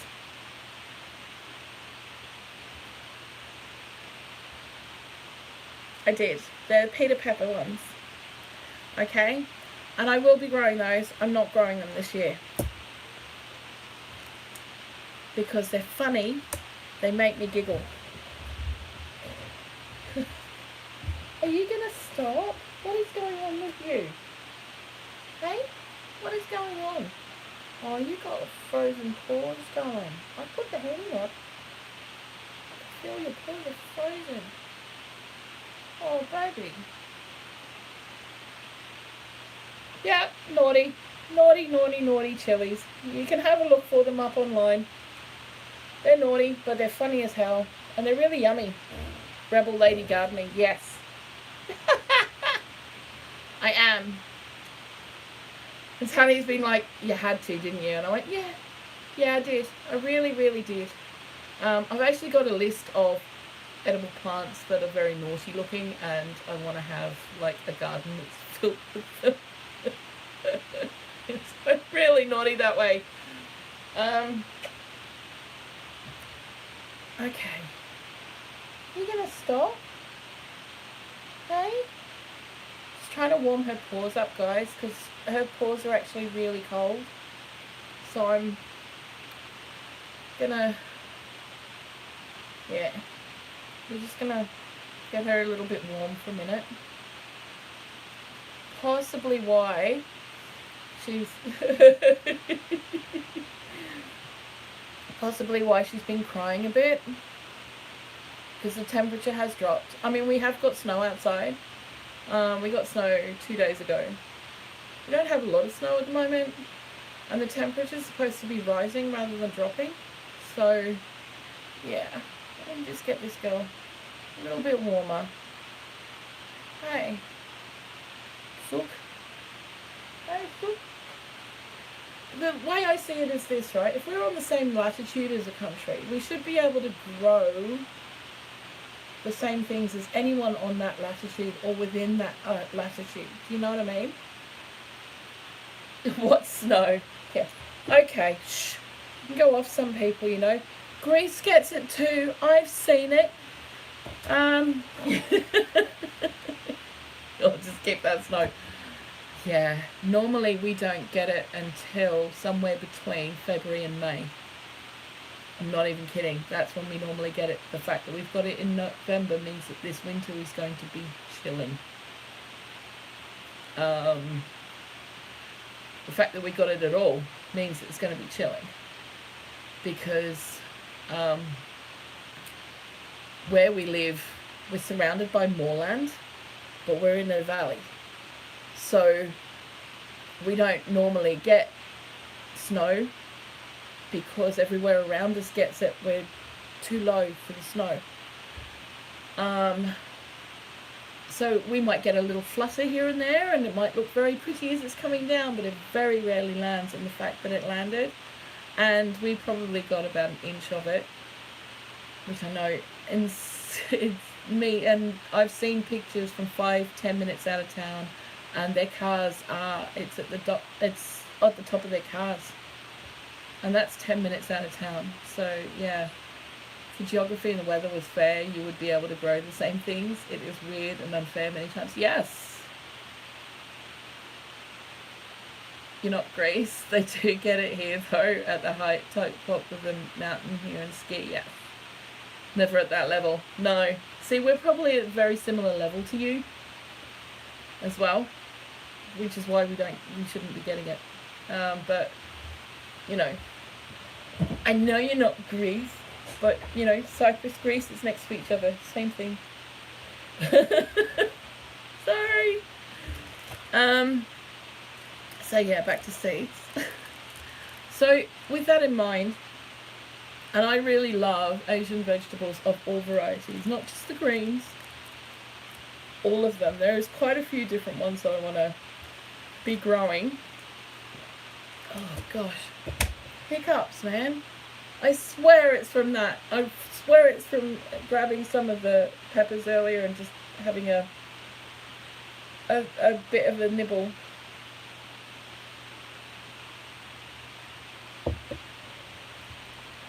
We actually got a bit of rain the other day. Here we stand and watch the strange weather.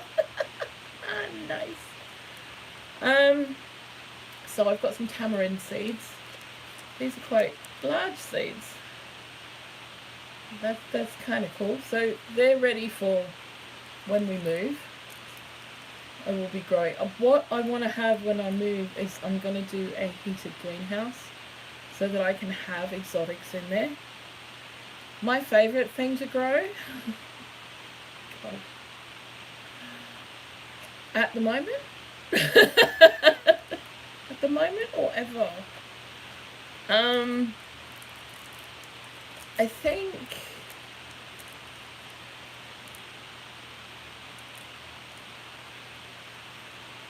I don't know. I don't know how to answer that. I really don't. I think I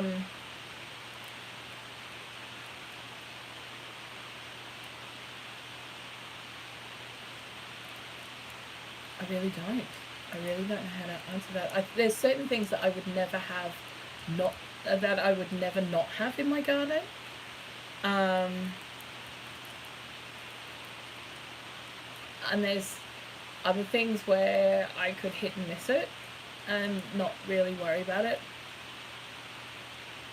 Paddy pan squash and the gold ones and the grisette globe courgettes. I will grow those forever.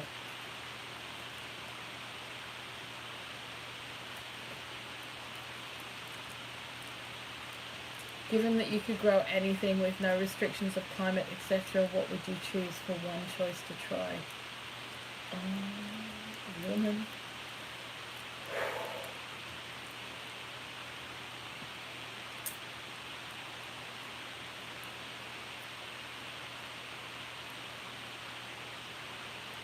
I would...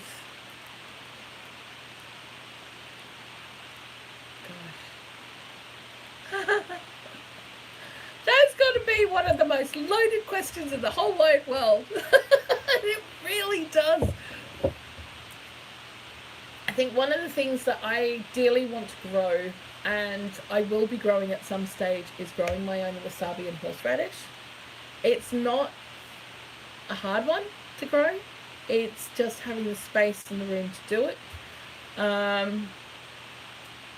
My favourite thing to grow ever has been fruit trees, but I can't just pick one. And I think it's because there's so much from them. It's not just gaining the fruit or the nuts or the seeds or any of that.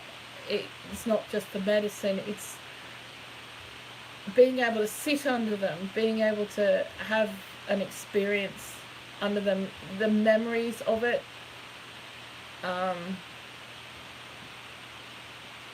think for me, trees in general, and but to pick one.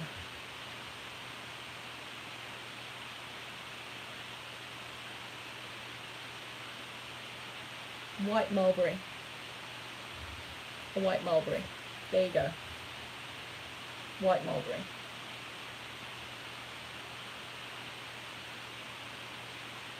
I would want to grow white mulberry, I think. That would be my thing. Yeah. And it's possible. They grow happily on the same similar latitude, and so it's quite possible that I would be able to grow one. It tends to only be grown by people who are looking to get into growing silkworms or raising silkworms, because that's what they eat, is the white mulberry leaves. I love the dark ones, I do. I really, really do. The problem with mulberries is this: they don't last. You pick them, you have to process them immediately, because within 24 hours they could be riddled in maggots, or they could just be dead, not worth eating. I do love them. It's just having to quickly process before you might have. See, if I look at my health the way that it is, I would dearly love a mulberry bush. I would love to have a mulberry tree, a proper one. But I would love to have the white one as well, because the white one, I actually at some point would like to raise silkworms. And I know that's a controversial thing. It is what it is. But that's one of the things that I would like to do.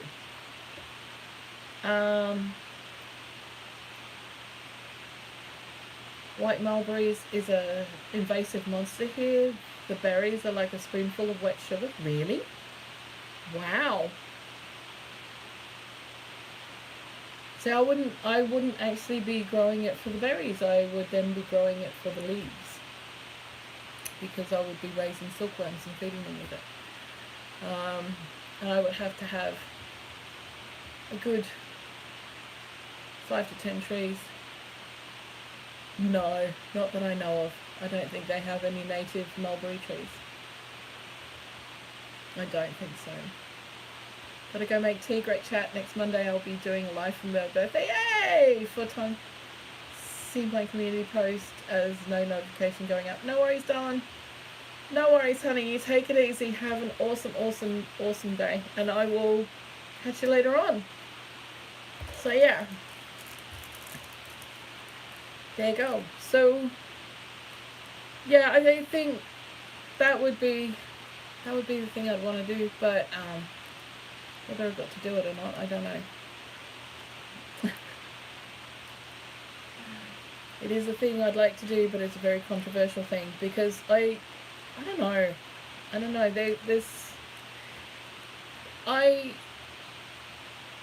Press on if you have no native tree, they can't hurt. Yeah. That's it. They can't hurt it.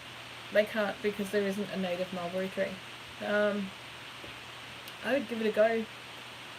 Yeah, I think we would have to have our own land for that to happen. That would be a step beyond moving into our next place. That would have to be into our very own place where I could do that. Because, yeah, for the reasons that I want to grow it, I would have to have the space to do that.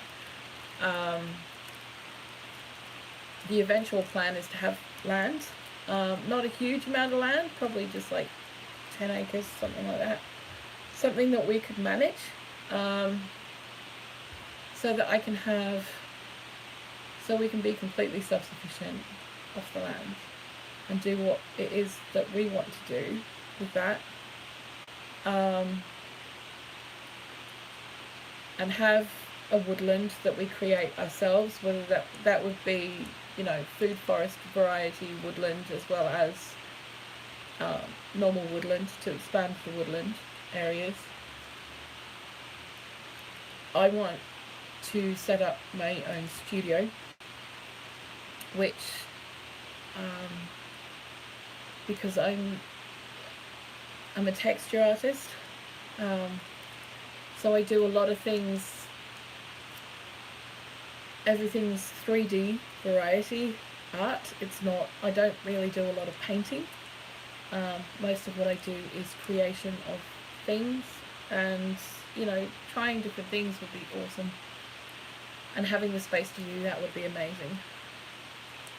I raise native red mulberry trees here to help combat the damage white mulberry trees have done. Our red mulberries are endangered in parts of their original home range. Wow. So yeah, I want to create woodland areas that are native to this country. And if I had a white mulberry tree, then it would be kept separately within the confines of the orchard food forest area that we set up. So yeah, that's how that would work. So that would be pretty cool. If we could do it that way. It depends on whether we'd be able to grow them. We might not be even able to be able to grow it, but I've seen them for sale. Whether that I can get one or not, I don't know. I mean, if I can find the actual fruit, I would try and grow one myself from that and feel a lot happier about it. But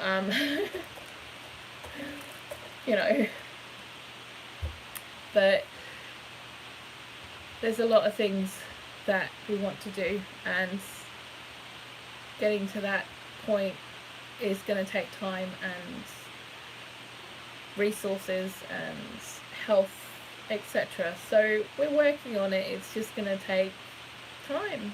And right now, where I am now, I want to show people that you can do the self-sufficiency stuff. You can have the things that you want to do. You can try the new things. You can grow your gardens. You can do it from the place where we are, which is ground zero, literally ground zero, where you've got limited growing space, no space indoors for seeds. We don't have any room for seeds. We don't even have a suitable window for seeds. So everything that we have has to be grown outside or started outside, hopefully. So, we just got to do what we can with what we've got. And so what I'm trying to do is, because I was a chef for 26 years, is show people that it's not hard to scratch cook. You don't have to spend stupid amounts of money to do it. And you don't have to do that to preserve either. It doesn't have to cost the earth to do that either. And I want to show people some more traditional methods of preserving food, so they don't feel like they have to go out and spend hundreds and hundreds and hundreds of pounds or dollars or whatever to even start doing something. First, looking for mulberry trees, I found a white-red hybrid growing wild at work. Took home part of it and grew it, only to then find native red ones all around me. So excited. That is awesome. That is so cool. That is very, very cool. Very, very cool. I'm very much in favour of growing as natively as possible. However, I'm also very much mindful of growing in the same kind of space that something else does, as long as it isn't invasive and you can keep it relatively under control. I will never grow any kind of moonflower. The only one that I would do would be sweet potatoes, because they're not invasive. Over here in this country, there is a huge problem with bindweed, which is Japanese bindweed, which is like basically the moonflowers or the morning glories or whatever you want to call them. Hugely invasive, major issues for people, and especially on allotments, etc. And it's almost impossible to get rid of. I know more about the white ones and sadly had to kill it. I'm so sad, but I have such a good population of red here. I want to keep it pure and be able to ship out seedlings and seeds. Yeah, absolutely. See, that's the thing. That's the thing. I mean, this is partly why I'm growing these, is I only want one tree. I only want one, maybe two. But that money goes from the sale of those trees will go towards more, being able to grow more, but also being able to expand that and into future resources that we need. So to a point where hopefully that we can maybe hire or rent a small piece of land somewhere that we can actually have some kind of nursery on, or something that we can start selling more at the efforts in other parts of the country. They're our favourite tree, powerful tree, edible for us and our animals, even the leaves, absolutely. Yeah, that's the thing. That is one of the major issues that they had in Australia, was they didn't listen to people who have lived there forever, and they didn't realise that half the stuff that they were tearing up was edible and medicine.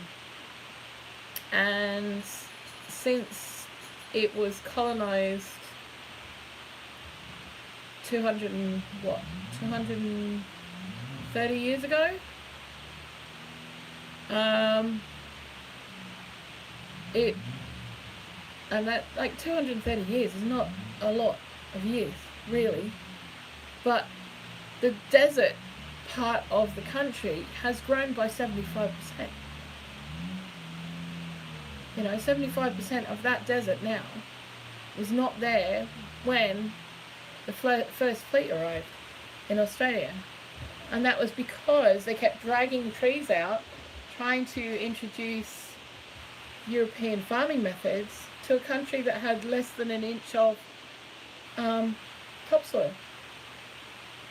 So now there are people there who are trying to reverse that, and that's something that I am very interested in as well, is reversing desertification, because it's so important. It really, really is. And for the places that, what are you doing now? Desperately need it. It's pretty important stuff, you know. But yeah, anywho. So yeah, I shed ton more of seeds. I really, really do. But I'm not allowed to grow those this year. I've got things like yard long beans, which I want to do, you know, the really big, otherwise known as snake beans and stuff. But there's so much, and I'm not going to grow everything that I've got anyway, but I'm going to do some of the peppers and stuff for experiments. That's my experimenting this year. So, you know, but there's other things that I want to grow that I haven't done, and I've got seeds for, and I'm, you know, there's loads of native wildflowers that I want to grow, because they're not only, you know, edible, but they're native, and, you know, they're good medicine, and, you know, they're just becoming rarer and rarer because people keep ripping up the gardens and stuff. So yeah, and the wildlands. So I want to grow them for those. But anywho, it's all good.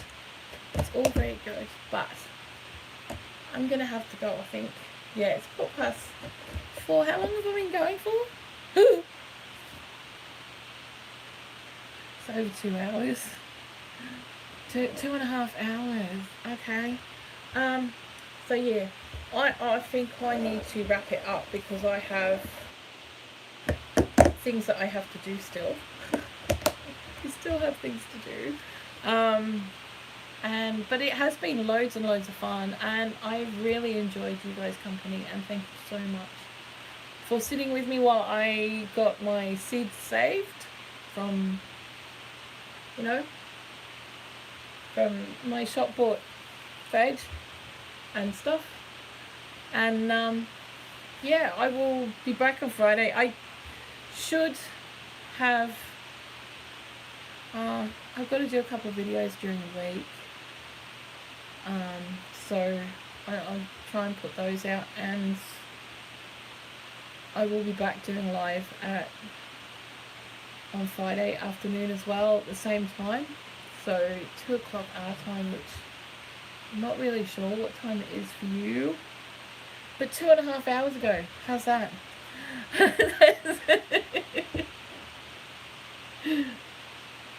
Oh, really, thank you so much, Robert. I really do appreciate it, darling, and I do appreciate you very, very much. Yeah, but we will see you later on. Have a really, really great day. I love you guys heaps. Blessings.